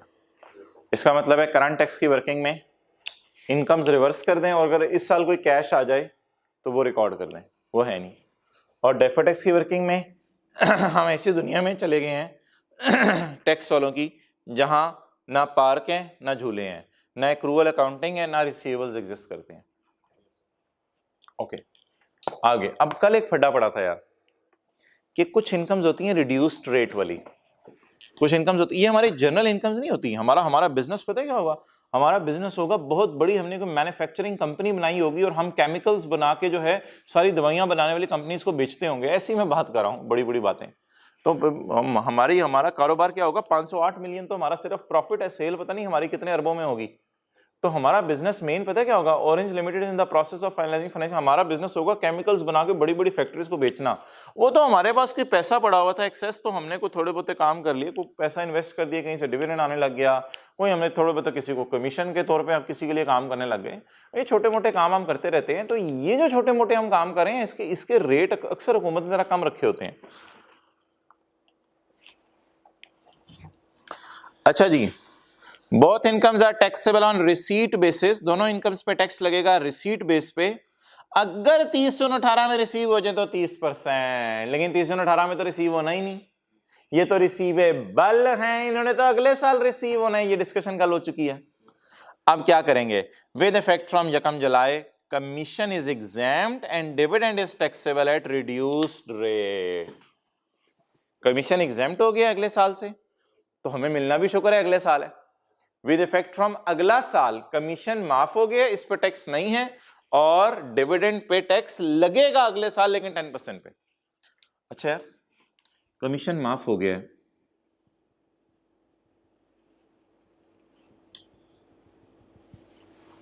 ये जरा मेरे अल्फाज पे फोकस करना, सबर। कमीशन माफ हो गया है और डिविडेंड पे 10% टैक्स है, क्या डिविडेंड अगले साल रिसीव होगा? तो क्या मैं कह सकता हूं dividend is taxable in future? Taxable temporary difference. क्या कमीशन अगले साल रिसीव होगा? क्या मैं कह सकता हूं commission is taxable in future? Commission is taxable in future, अगले साल रिसीव होना है, क्या मैं कह सकता हूं it is taxable in future? क्यों? तो यार ये सबर शुक्र वाली बात नहीं है, ये वो अजीब सी बात है। ये तो टेम्परेरी डिफरेंस के साथ आप लिख दो कि टैक्सेबल इन फ्यूचर। हाँ, डिविडेंड पे 10% टैक्स लगना तो है ना, टैक्सेबल इन फ्यूचर एट 10%। 35 में उंगली रखो, taxable in future at 10%, not taxable in future. ये तो परमानेंट डिफरेंस बन गया है। परमानेंट डिफरेंस में पता क्या करते हैं, छोटा सा मैं यहां लिख रहा हूं एज्यूम कर लेते होते हैं इसको बराबर। फायदा पता क्या होता है, फिर आपका जो है ना डिफरेंस नहीं आता। अच्छा यार, लगे हाथों एक और काम कर लें, टैक्स रेट 30%, 30%, 30%, 30%, 0% और 10%। ये कल भी मैंने जाते जाते काम किया था। 35 इज टैक्सेबल टेम्परेरी डिफरेंस। इसके बाद छोटा सा लिख लो एग्जेम्प्ट इनकम।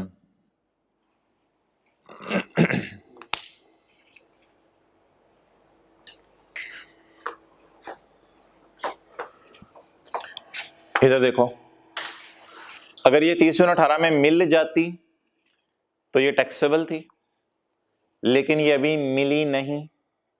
मिलेगी कब? मिली नहीं, रिसीवेबल है ना, मिलेगी कब? Next year. जब मिलेगी तो इस पे टैक्स नहीं देना, तो it is taxable in future या it is exempt in future?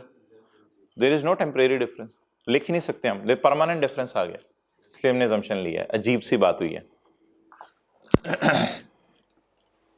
फारिग करो यार पॉइंट 9 को। On 30/6/2018 OL received advance rent of 16 million. आगे ना बढ़ा करो यार, आगे टैक्स वालों के बारे में कुछ कह रहा होता है। On 30/6/18 OL received advance rental of 16 million.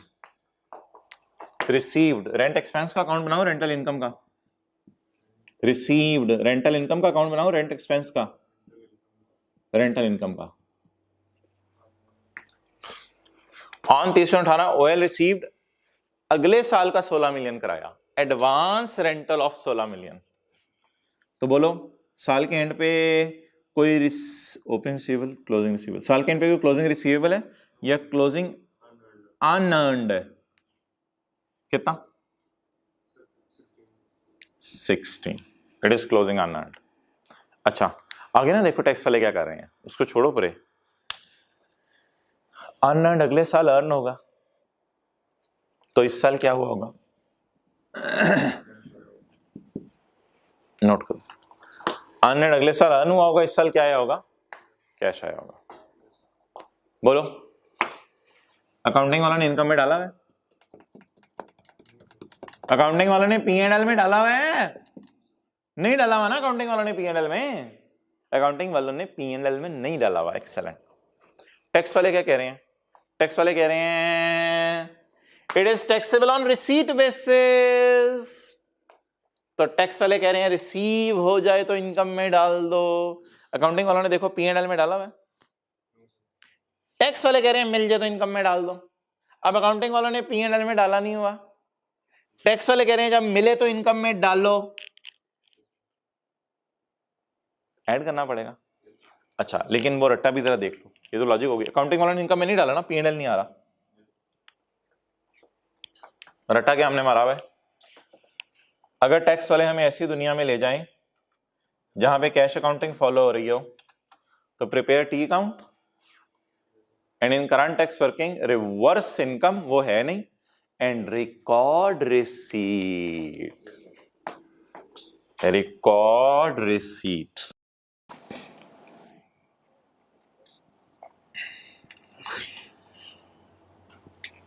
Rent received, क्या? अच्छा जी, डेफर्ड टैक्स की वर्किंग में क्या करना है?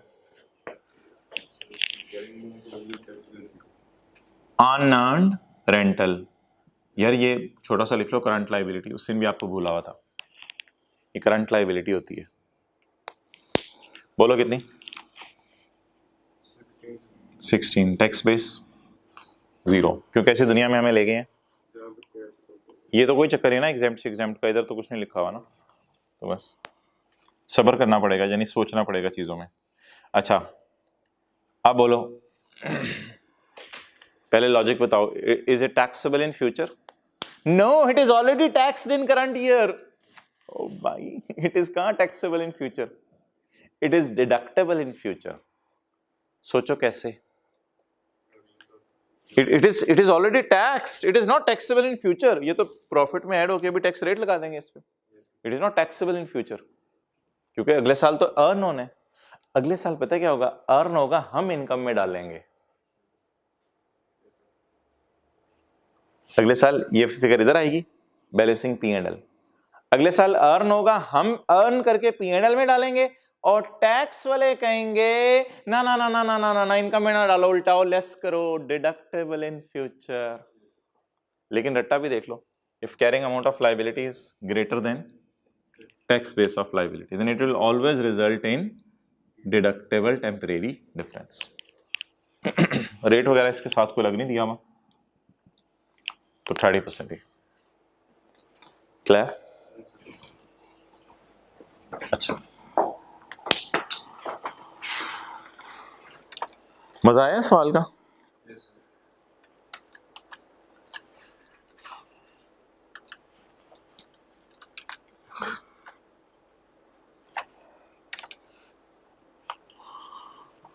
ओहो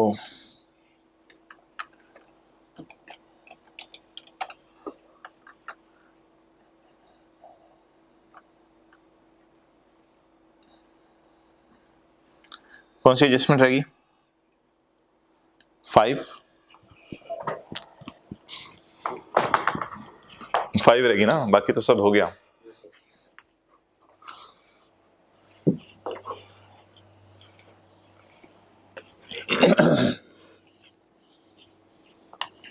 एक्रूअल्स बड़ी मजे की थी आज, काफी रिवीजन हुई एक्रूअल्स में, और ये भी पता चला किसी खास इनकम का अगर रिसीव ना हुई हो, रिसीव अगले साल होनी हो, और अगले साल का रेट गिवन हो, तो अगले साल वाला रेट पे यूज करें, क्योंकि जब रिसीव होगी तभी रेट लगेगा ना इस पे। तो अभी से हम पागल हैं, देखो ना, पागलों वाली बात है कि अब 30% इन पे टैक्स हम लगाया हो।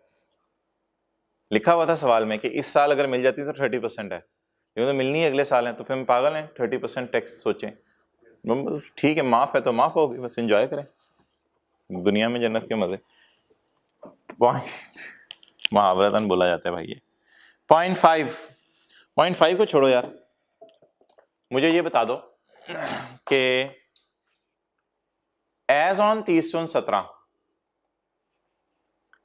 what is the provision for warranty carried down? 49. It will become brought down of next year. Working number 13. Working का नंबर बच्चों आगे पीछे हो जाया करे तो खुद ही घर में सोच लिया करें। प्रोविजन फॉर वारंटी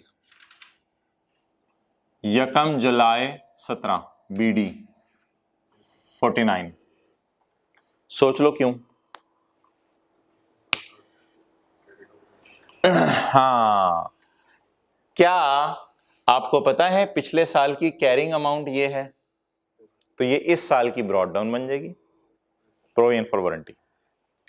अच्छा, ये वारंटी क्या होती है कि मुझे उम्मीद है कि इस साल मैं अगर फर्दर मोबाइल बेचूंगा तो असल में ना ये पेएबल अकाउंट होता है। मुझे उम्मीद है इस साल अगर मैं फर्दर मोबाइल बेचूंगा तो मैं एंट्री करूंगा एक्सपेंस डेबिट पेएबल क्रेडिट, और इस साल अगर मैंने फर्दर मोबाइल ना बेचे और मैंने अपनी दुकान पे ताला लगा दिया तो जिनको वारंटी कार्ड इशू किए हुए थे ना पिछले सालों में मोबाइल बेचने के, वो जरूर आएंगे अपने मोबाइल रिपेयर कराने के लिए। दुकान में बंद भी कर दूं तो वो कोर्ट में जाके मेरे खिलाफ केस करेंगे कि दुकान इसकी खुलवाओ, सिर्फ इसकी दुकान में रिपेयर शॉप खुलवाओ, इसने मुझे वारंटीज दी हुई हैं तो वारंटीज मेरी ऑनर करवाओ। पाक फैन वाले अपना कारोबार बंद भी कर दें तो जो साल की वारंटी देके गए हैं हम, तो हम उसके ओनर के घर जाके उसको कहेंगे मुझे पंखा सही करा के दे। तो व्हाट इज वारंटी? हमारा अंदाजा था 49 मिलियन के हम पेएबल है, पेएबल अकाउंट है, हमारा अंदाजा है कि 49 मिलियन के मोबाइल हम सही करके देंगे, तो इसके अगेंस्ट फिर पेमेंट होती है ना, आपको पता है पेएबल के अगेंस्ट पेमेंट होती है। और इधर क्या आता है? एक्सपेंस। और इधर क्या आता है? Carry down. ग्रेचुटी का अकाउंट इसी तरह था, opening, expense, cash, carry down. और हर पेएबल अकाउंट इसी तरह होता है, हर पेएबल अकाउंट, जैसे creditor account, opening, purchases, cash, closing. अच्छा जी, हमारे कंधे पे क्या बोझ है? कितने के मोबाइल सही करके देंगे? 49 मिलियन के मोबाइल, अपनी तरफ से बोल रहा हूं मैं। OL सेल्स गुड्स, यार ये बड़ी मजे की एडजस्टमेंट है, गौर से समझनी है। OL sales goods with a 1 year warranty. OL चीजें बेचती है साल की वारंटी के साथ।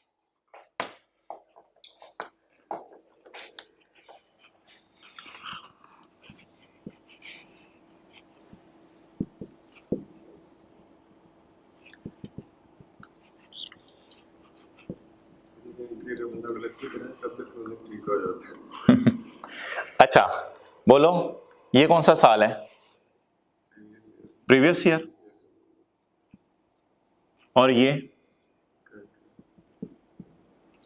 करंट ईयर, ठीक है। प्रीवियस ईयर के एंड पे हम क्या लायबल फील करें? 49। अच्छा यार, मैंने 1 साल की वारंटी दी हुई है, ये लोग कब तक आ सकते हैं मैक्सिमम? 30/17 की रात को मैं 49 मिलियन के लिए लायबल फील कर रहा हूं, 30/17 की रात को मैं 49 मिलियन के लिए लायबल फील कर रहा हूं। मुझे बताओ ये लोग कितने अरसे तक आ सकते हैं मैक्सिमम? ये लोग कब तक आ सकते हैं? उसके बाद अगर ये आए भी तो मैं कहूंगा यार आपकी वारंटी एक्सपायर हो गई है। 30/17 की रात तक जो भी मैं मोबाइल बेच चुका हूं वो ज्यादा से ज्यादा भी आ जाए तो कब तक आएंगे?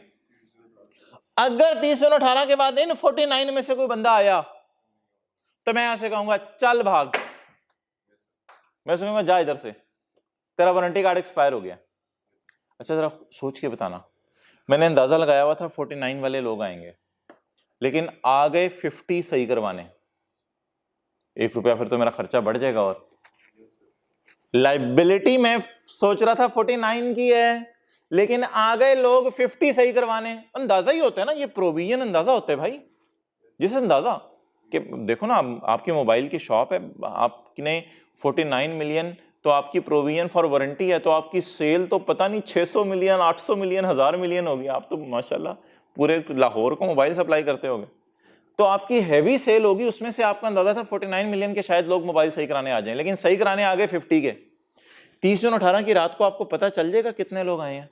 हाँ, 30 जून 18 की रात को आपको पता चल जाएगा पिछले साल वाले कितने आए हैं, क्योंकि वारंटी कार्ड जब वो लाएंगे तो उसमें पिछले साल की डेट लगी होगी।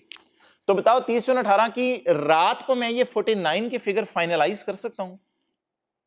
मेरे मुंह से एक लफ्ज निकला है, फाइनलाइज कर सकता हूं कि ये 49 का जो अंदाजा था इसके अगेंस्ट एक्चुअल खर्चा कितना हुआ। हो सकता है 49 के अगेंस्ट 50 आ जाए, फिर मुझे 1 रुपए के और खर्चा बढ़ जाएगा। अच्छा, ऐसा भी हो सकता है कि 49 के बजाय 30 आ जाए, फिर मुझे कितने की खुशी होगी? 19 की खुशी होगी।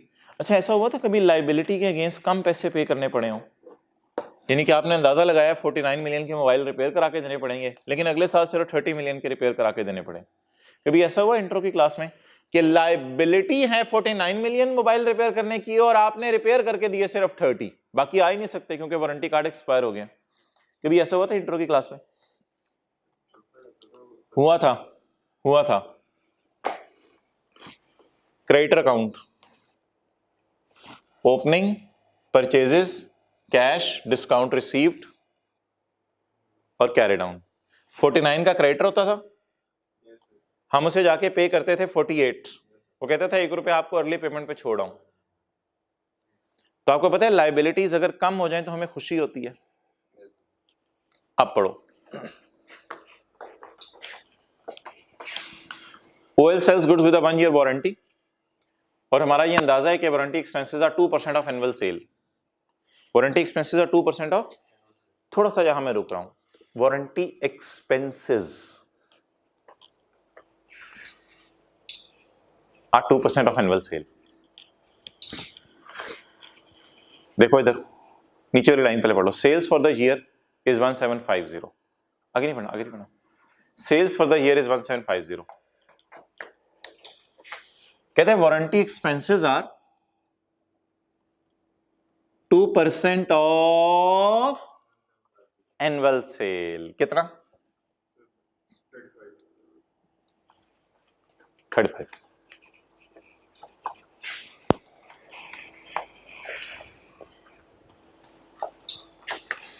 अंडरलाइन की हुई बात दोबारा पढ़ो,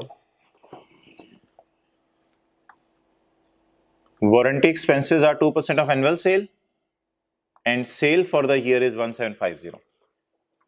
मेरे ख्याल से एक स्टोरी फाइनलाइज हो गई, मुकम्मल बात समझ आ गई। अच्छा, ये जरा पढ़ना, actual payments during the year for warranty claims और 54। इस साल जिनको एक्चुअली मोबाइल रिपेयर करके दिए हैं ना वो 54 है। Actual payments during the year were 54, यहां रुक जाओ, एक्चुअल पेमेंट्स वर 54।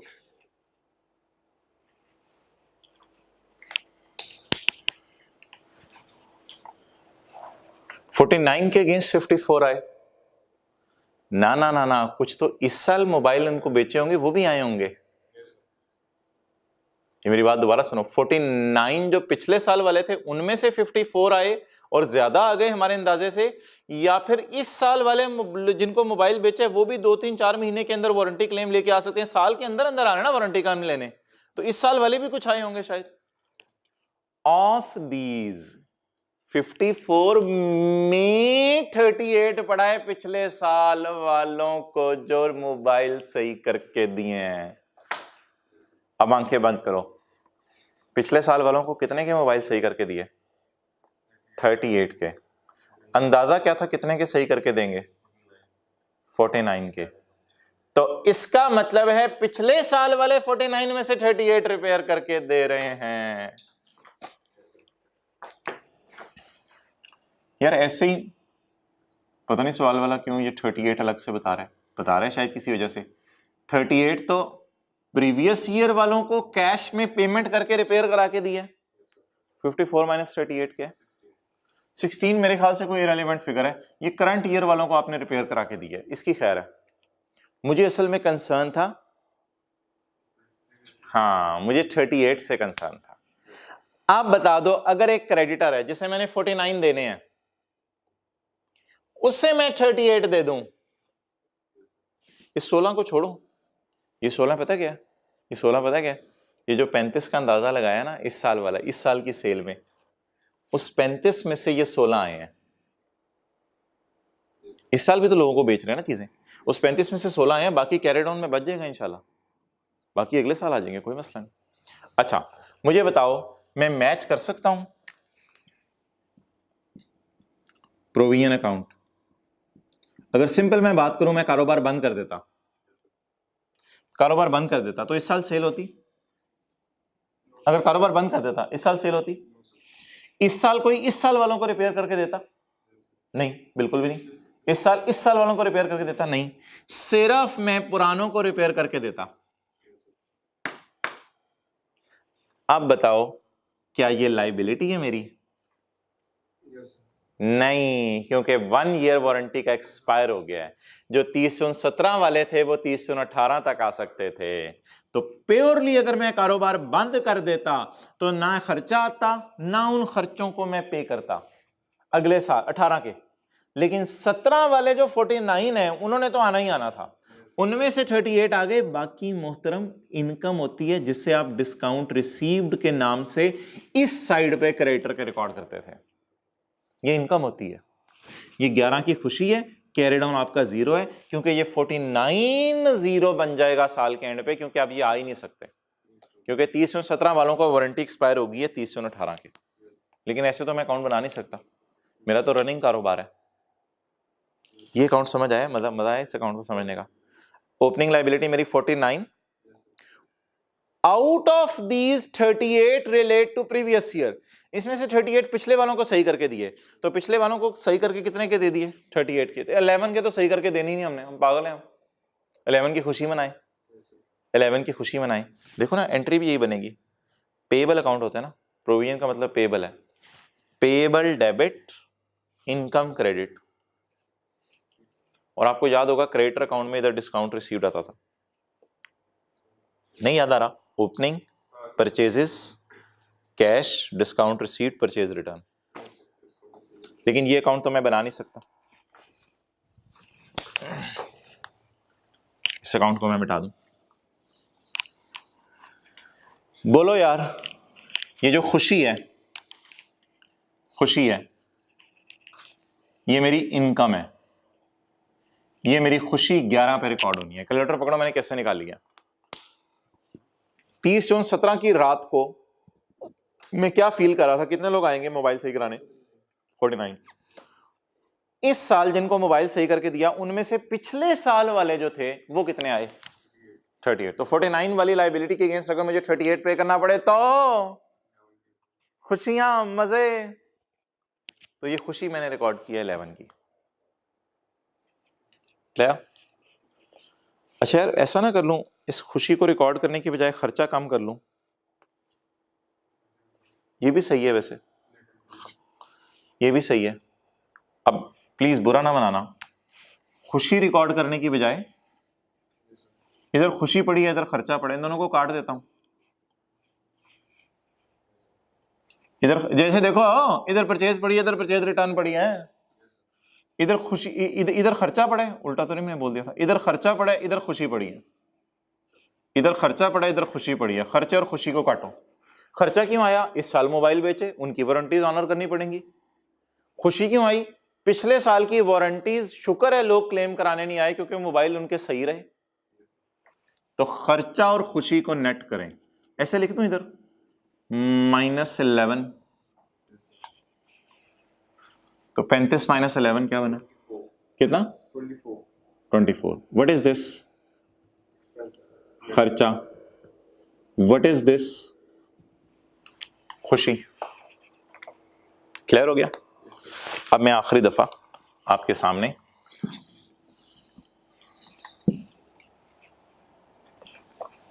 इस एडजस्टमेंट को पढ़ने लगा हूं। पिछले साल के एंड पे मुझे क्या उम्मीद थी, कितने मोबाइल सही करके देने पड़ेंगे? उनको वारंटी कार्ड मैंने 2 साल का नहीं इशू किया हुआ था कि जो नहीं आए इस साल जो नहीं आ सके वो अगले साल आ जाएंगे। नहीं नहीं नहीं नहीं, अब 49 वालों के पास बम्पर ऑफर अवेलेबल है, लेकिन 30/18 तक आ गए तो हम उन्हें 49 के मोबाइल रिपेयर करके दे देंगे, ना आए तो बस हम अब वो जो मर्जी कर दें हम उनको रिपेयर करके नहीं देंगे। अब हमें दुआ करेंगे 49 के अगेंस्ट कम से कम लोग आए। अब सवाल पढ़ो। 49 तो ब्रॉड डाउन वहां से उठाया मैंने, तो सली से अभी दफा पढ़ लो। ओएल 1 साल की वारंटी देती है, warranty expenses are 2% of cell.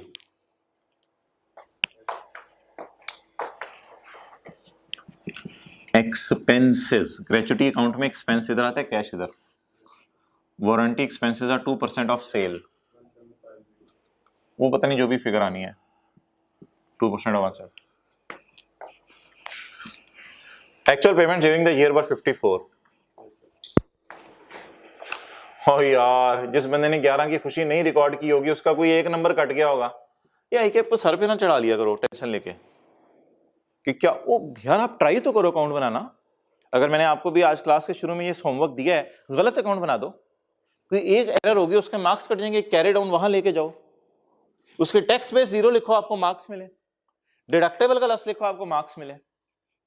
Marks gain करो, सवाल में इजी मार्क्स होते हैं, ऐसी पागलों की तरफ परेशान होना। इजी मार्क्स सवाल से उठाओ जहां जहां से उठा सकते हो। तो कोई नहीं, 11 कुछ लोगों को नहीं समझ आया होगा, कुछ लोगों को 38 समझ नहीं आया होगा पेपर में, कोई नहीं, अल्हम्दुलिल्लाह फिर भी वो इस एडजस्टमेंट के अगर 4 मार्क्स हैं तो 2-2.5 लेके आगे होंगे। अच्छा, actual payment during the year were 54। अच्छा, सवाल वाला बड़ी तरतीब से चला है। वारंटी एक्सपेंसेस आर इतने, actual payments are 54। Warranty expenses are इतने, एक्चुअल पेमेंट्स आर 54। उसमें से 38 ऐसे हैं जो पिछले साल वालों को हमने चीजें सही करके दी हैं। तो बाकी किनको चीजें सही करके दी हैं? इस साल वालों को। तो ये पुराने वालों को और ये इस साल वालों को सही करके दी। अब इस साल वालों से तो हमें कंसर्न कोई नहीं, हमें बस ये पता होना चाहिए कि पुराने थे कितने और पुरानों को सही कितने की करके दी। 49 वालों को 38 की चीजें सही करके दी, तो इसका मतलब है 11 की हमें क्या नजर आ रही है? खुशी। मैं ऐसे ही कह रहा हूं, खर्चे इधर पड़े हुए हैं, खुशियां इधर पड़ी हुई हैं, तो नेट कर लो, करंट टैक्स वर्किंग में जरा पोस्ट करना आसान हो जाएगा। तो ये खुशी रिकॉर्ड कर लो और ये खर्चा है। अगर इनकम आप इधर लिखना चाहते हैं, 11 इधर लिख दें अपने समझने के लिए, शायद मैं इधर लिख रहा हूं। बोलो नेट खर्चा, कैरी डाउन बैलेंस ही निकाल लो। अब कोई अंदर अंदर की फिगर ना पढ़ना, ब्रैकेटों वाली अंदर अंदर की फिगर नहीं पकड़नी। 49 + 24 - 54 19।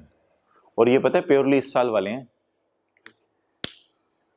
ये प्योरली इस साल वाले अब रह गए, क्योंकि पिछले साल वाले तो हमने राइट ऑफ कर दिए ना, यानी पिछले साल की तो खुशी रिकॉर्ड कर दी।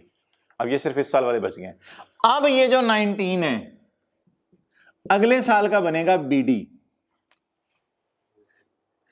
अगले साल अगर इनके अगेंस्ट आ गए 20, तो फिर हम पता क्या करेंगे, खर्चों में जाके सेल इंटू 2% भी करेंगे, जमा 1 रुपए का खर्चा और रिकॉर्ड करेंगे। अब बात समझ आ गई? ये जो मैंने आप बात की इससे समझ आ गई, क्लियर होगी? अगले साल अब 19 का अंदाजा है ना, 19 में से अगर 20 आ जाए तो फिर अगले साल भी कोई सेल होगी, उसका 2% उसी तरह लेंगे और फिर जमा 1 कर देंगे। तो अच्छा, अगर आप हजरात चाहे तो इस एडजस्टमेंट को ना रिवाइंड करके 1-2 दफ़ा सुन लें। यार पता नहीं क्यों आखिरी दिन तक बच्चे ये एडजस्टमेंट पूछ रहे होते हैं, सर ज़रा दोबारा बता दें। भाई लेक्चर का नंबर नोट कर लें अपने सवाल के ऊपर, और इस लेक्चर को आप ओपन करके देख लीजिएगा। मैं इससे ज़्यादा नहीं कर सकता कि व्हाट्सएप ग्रुप में दोबारा इस एडजस्टमेंट को समझा रहा हूँ। और इन द एंड मैंने एक डिस्क्लेमर भी दे दिया। क्या मैंने कहा? नहीं यार नहीं, तुम लोगों ने 11 माइनस करना ना करो, को पेपर में आधा मार्क्स कट जाएगा। बस छोड़ो परे, खैर है, क्या हुआ, पूरे नंबर तो नहीं लेने। आपको पता है ICAM ने हर कोई सवाल में कदू का एडजस्टमेंट ऐसी डाल देनी होती है। मतलब ये नहीं कि हम टॉपिक की बेस हिल जाए हमारी, रिलैक्स नहीं। अब सवाल खत्म कराओ यार, एक्सपेंस रिवर्स करो, पेमेंट रिकॉर्ड करो। याद है ना, वारंटी एक्सपेंस उल्टाते हैं ग्रेचुटी एक्सपेंस की तरह, और लेस वारंटी पेड कितनी? 54। 24 ऐड किया, 54 माइनस कर दिया, और इधर प्रोविजन फॉर वारंटी 19। टैक्स वाले कैश बेसिस अलाउ कर रहे हैं, इसका मतलब टैक्स वाले जब ये अगले साल पे होगा तब अलाउ करेंगे, डिडक्टेबल इन फ्यूचर।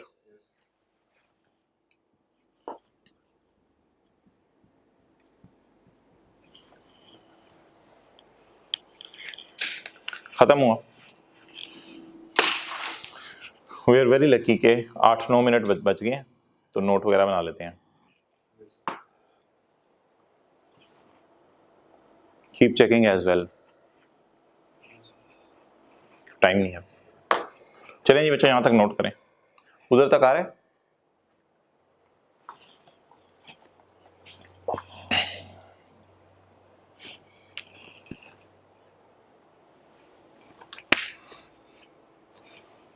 चलो जी, कितना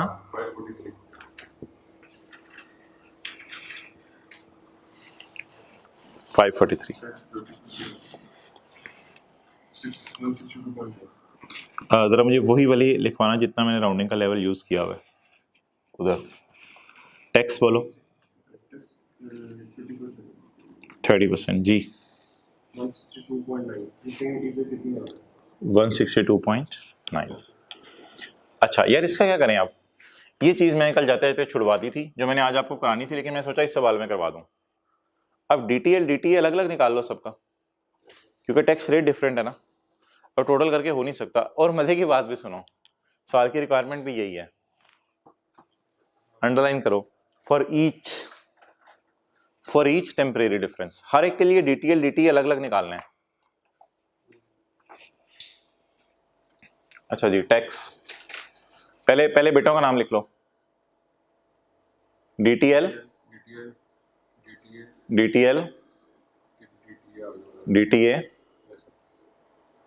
DTA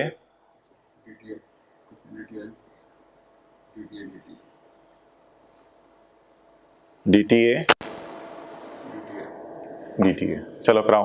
टैक्स 55 का है 16.5, जल्दी बताओ। 16.5 बजे परसेंटेज से मल्टीप्लाई करते रहे। कैलकुलेटर पकड़ो ना हाथ में। 17 जरा 30%। 8.1। ये अलग अलग क्यों निकाल रहे हो? क्योंकि रेट का मसला है। आगे सर 5.1 सर। वीडियो पॉज करो यार, हम ये टोटल कर लें।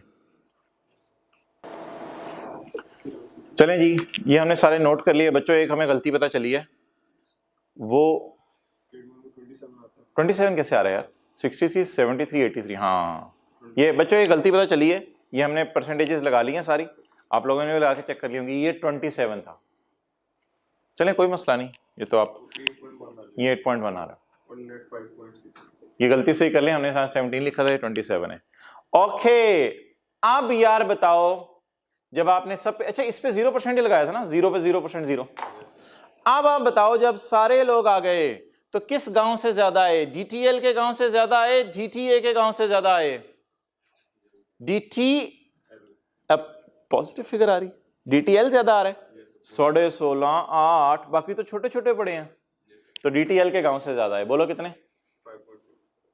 5.6 डेफर टैक्स लायबिलिटी। अब क्या बना दें? ना ना, नोट नहीं बनाना, तुझे मारूंगा मैं। टी अकाउंट बनाने, वर्किंग 14। चलें जी, डेफर टैक्स लायबिलिटी का अकाउंट।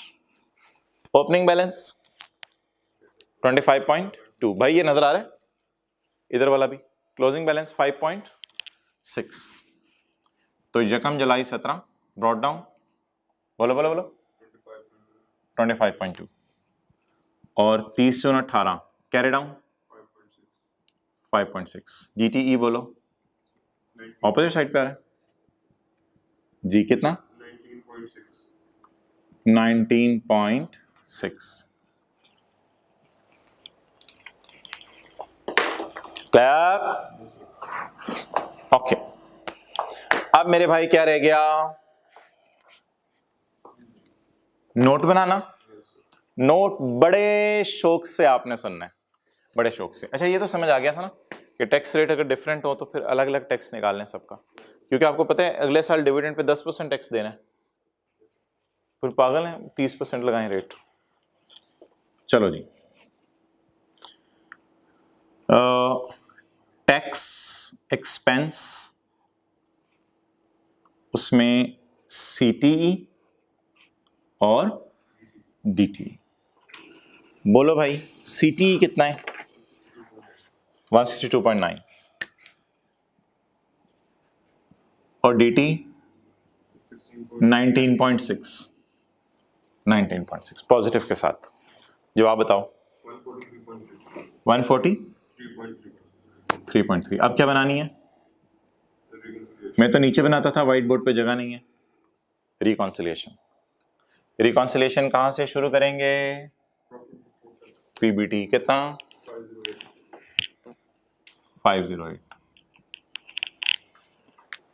क्लियर? इस पे लगाओ टैक्स रेट। टैक्स रेट है 30%। टैक्स बोलो 152.4। क्लियर? मैच करे नहीं करा? अब आज मजे की बात सुनो। सबसे पहले यहां ढूंढो कोई एग्जेम्प्ट इनकम या deduction not allowed. Current tax की वर्किंग में ये क्या हुई है, तो इसलिए उधर भी क्या होगी? एड डोनेशन कितनी? इंटू 30% कितना? 1.5। क्लियर? अच्छा जी, एक काम आज और सुन लो जो आपको नहीं बताया हुआ मैंने। एक काम और सुन लो। जिस तरह करंट टैक्स में आपने ऐसी चीज ढूंढी है जिस पे टैक्स माफ है, डेफर्ड टैक्स की वर्किंग में भी आके देखो किस किस पे 30% नहीं लगा हुआ। ये भी रिकॉन्सिलिएशन में जाना है। ये आज आपको नई बात पता चली। डेफर्ड टैक्स की वर्किंग में भी देखो किस किस पे 30% नहीं लगा हुआ। और इसकी लॉजिक सुनो। और मेरे भाई, कमीशन और डिविडेंड इनकम के ऊपर क्या कमीशन और डिविडेंड इनकम P&L में पड़े हुए हैं? हाँ पड़े हुए हैं, तो माइनस किए थे ना। क्या ये P&L में पड़े हुए हैं?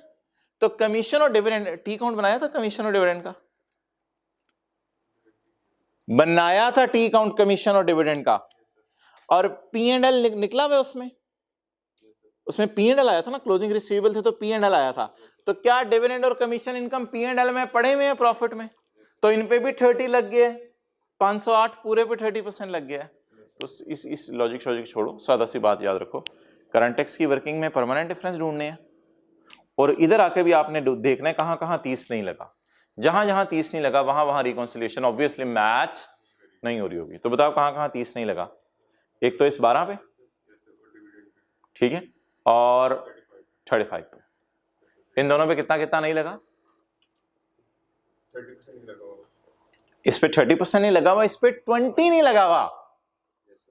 गड़बड़ नहीं करनी। इस पे 30 नहीं लगा हुआ, इस पे 20 नहीं लगा हुआ। तो ये कितना है बोलो? 12, इसकी कैरिंग अमाउंट 12 और इसकी 35, 12 और 35 कैरिंग अमाउंट उठा लो।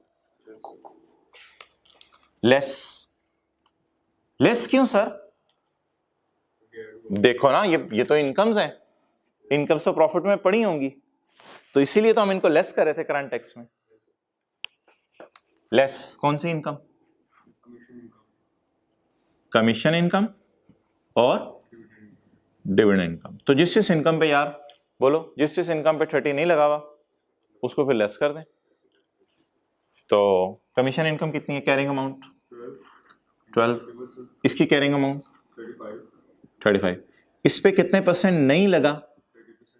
30% नहीं लगा, लेकिन हमने तो ऊपर लगा दिया था पूरे 508 पे। इस पे 30% नहीं लगा और इस पे 30% हमने लगा दिया हुआ है, तो 20% ज्यादा लगा दिया हुआ है। ऐसा ही है ना? इस 508 पे तो 30 लगा दिया हुआ है ना, तो इसका मतलब इस पे 30 लग गया हुआ ऊपर, लेकिन हमने लगाना कितने? एक्सेलेंट, 10 लगाने। हमने लगा कितना दिए? सारी इनकम्स पे 30। हमने लगा कितना दिए? सारी इनकम्स पे 30 लगा दिए। इन दोनों पे तो 30 लगना ही नहीं था, इन पे 10 लगना था, तो 20 ज्यादा लग गया। याद आ रहा होगा आपको, एक दफ़ा पहले भी बात हुई थी कि 10% नहीं लगाना इस पर, 20% आप लगाओगे। इंशाल्लाह उम्मीद है आप रिकॉन्सिलिएशन मैच करेगी। करो 3.6 और 7 जवाब।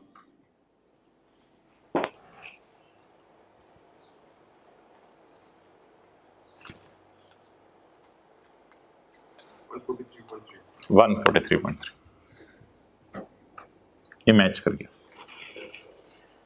ठीक है जी, अब आप हज़रात वीडियो पॉज करके रिकॉन्सिलिएशन नोट कर लें। रिकॉन्सिलिएशन में सॉल्यूशन में ना एक एक्स्ट्रा कॉलम बना होगा, उसे इग्नोर कर देना। रिकॉन्सिलिएशन में सॉल्यूशन में एक एक्स्ट्रा कॉलम बना होगा, उसे इग्नोर कर देना। तो ये रिकॉन्सिलिएशन आप वाइट बोर्ड से ही नोट कर लें इंशाल्लाह। तो यही सवाल आपका होमवर्क में है, यही सवाल आपका होमवर्क में है। तो नई चीज़ क्या पता चली, लिख लो लिख लो लिख लो। डेफर टैक्स की वर्किंग में भी अगर किसी का रेट डिफरेंट है, डेफर टैक्स की वर्किंग में भी अगर किसी चीज का रेट डिफरेंट है तो उसे भी रिकॉन्सिलिएशन में लेके जाएंगे। ये नई चीज पता चली। डेफर टैक्स की वर्किंग में भी अगर किसी का रेट डिफरेंट है तो उसे भी रिकॉन्सिलिएशन में लेकर जाएंगे।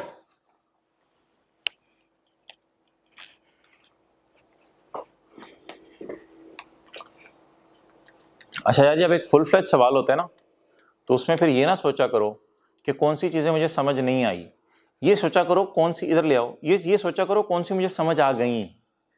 तो जो समझ आ गई वाली अल्हम्दुलिल्लाह 70-80% होती हैं। तो इसलिए जो 5-10% चीज़ें हैं उन पर इंशाल्लाह फोकस करो, मेहनत करो, वो भी कवर अप हो जाएंगी। नई बात जो पता चली वो बता दो। रिकॉन्सिलिएशन में जो डेफर टैक्स की वर्किंग में अगर किसी का रेट डिफरेंट लगाया है तो वो रिकॉन्सिलिएशन में उसको भी लेके जाना है। सादा सी बात है, रेट 30 अब जहाँ जहाँ नहीं लग रहा वो ले जाए।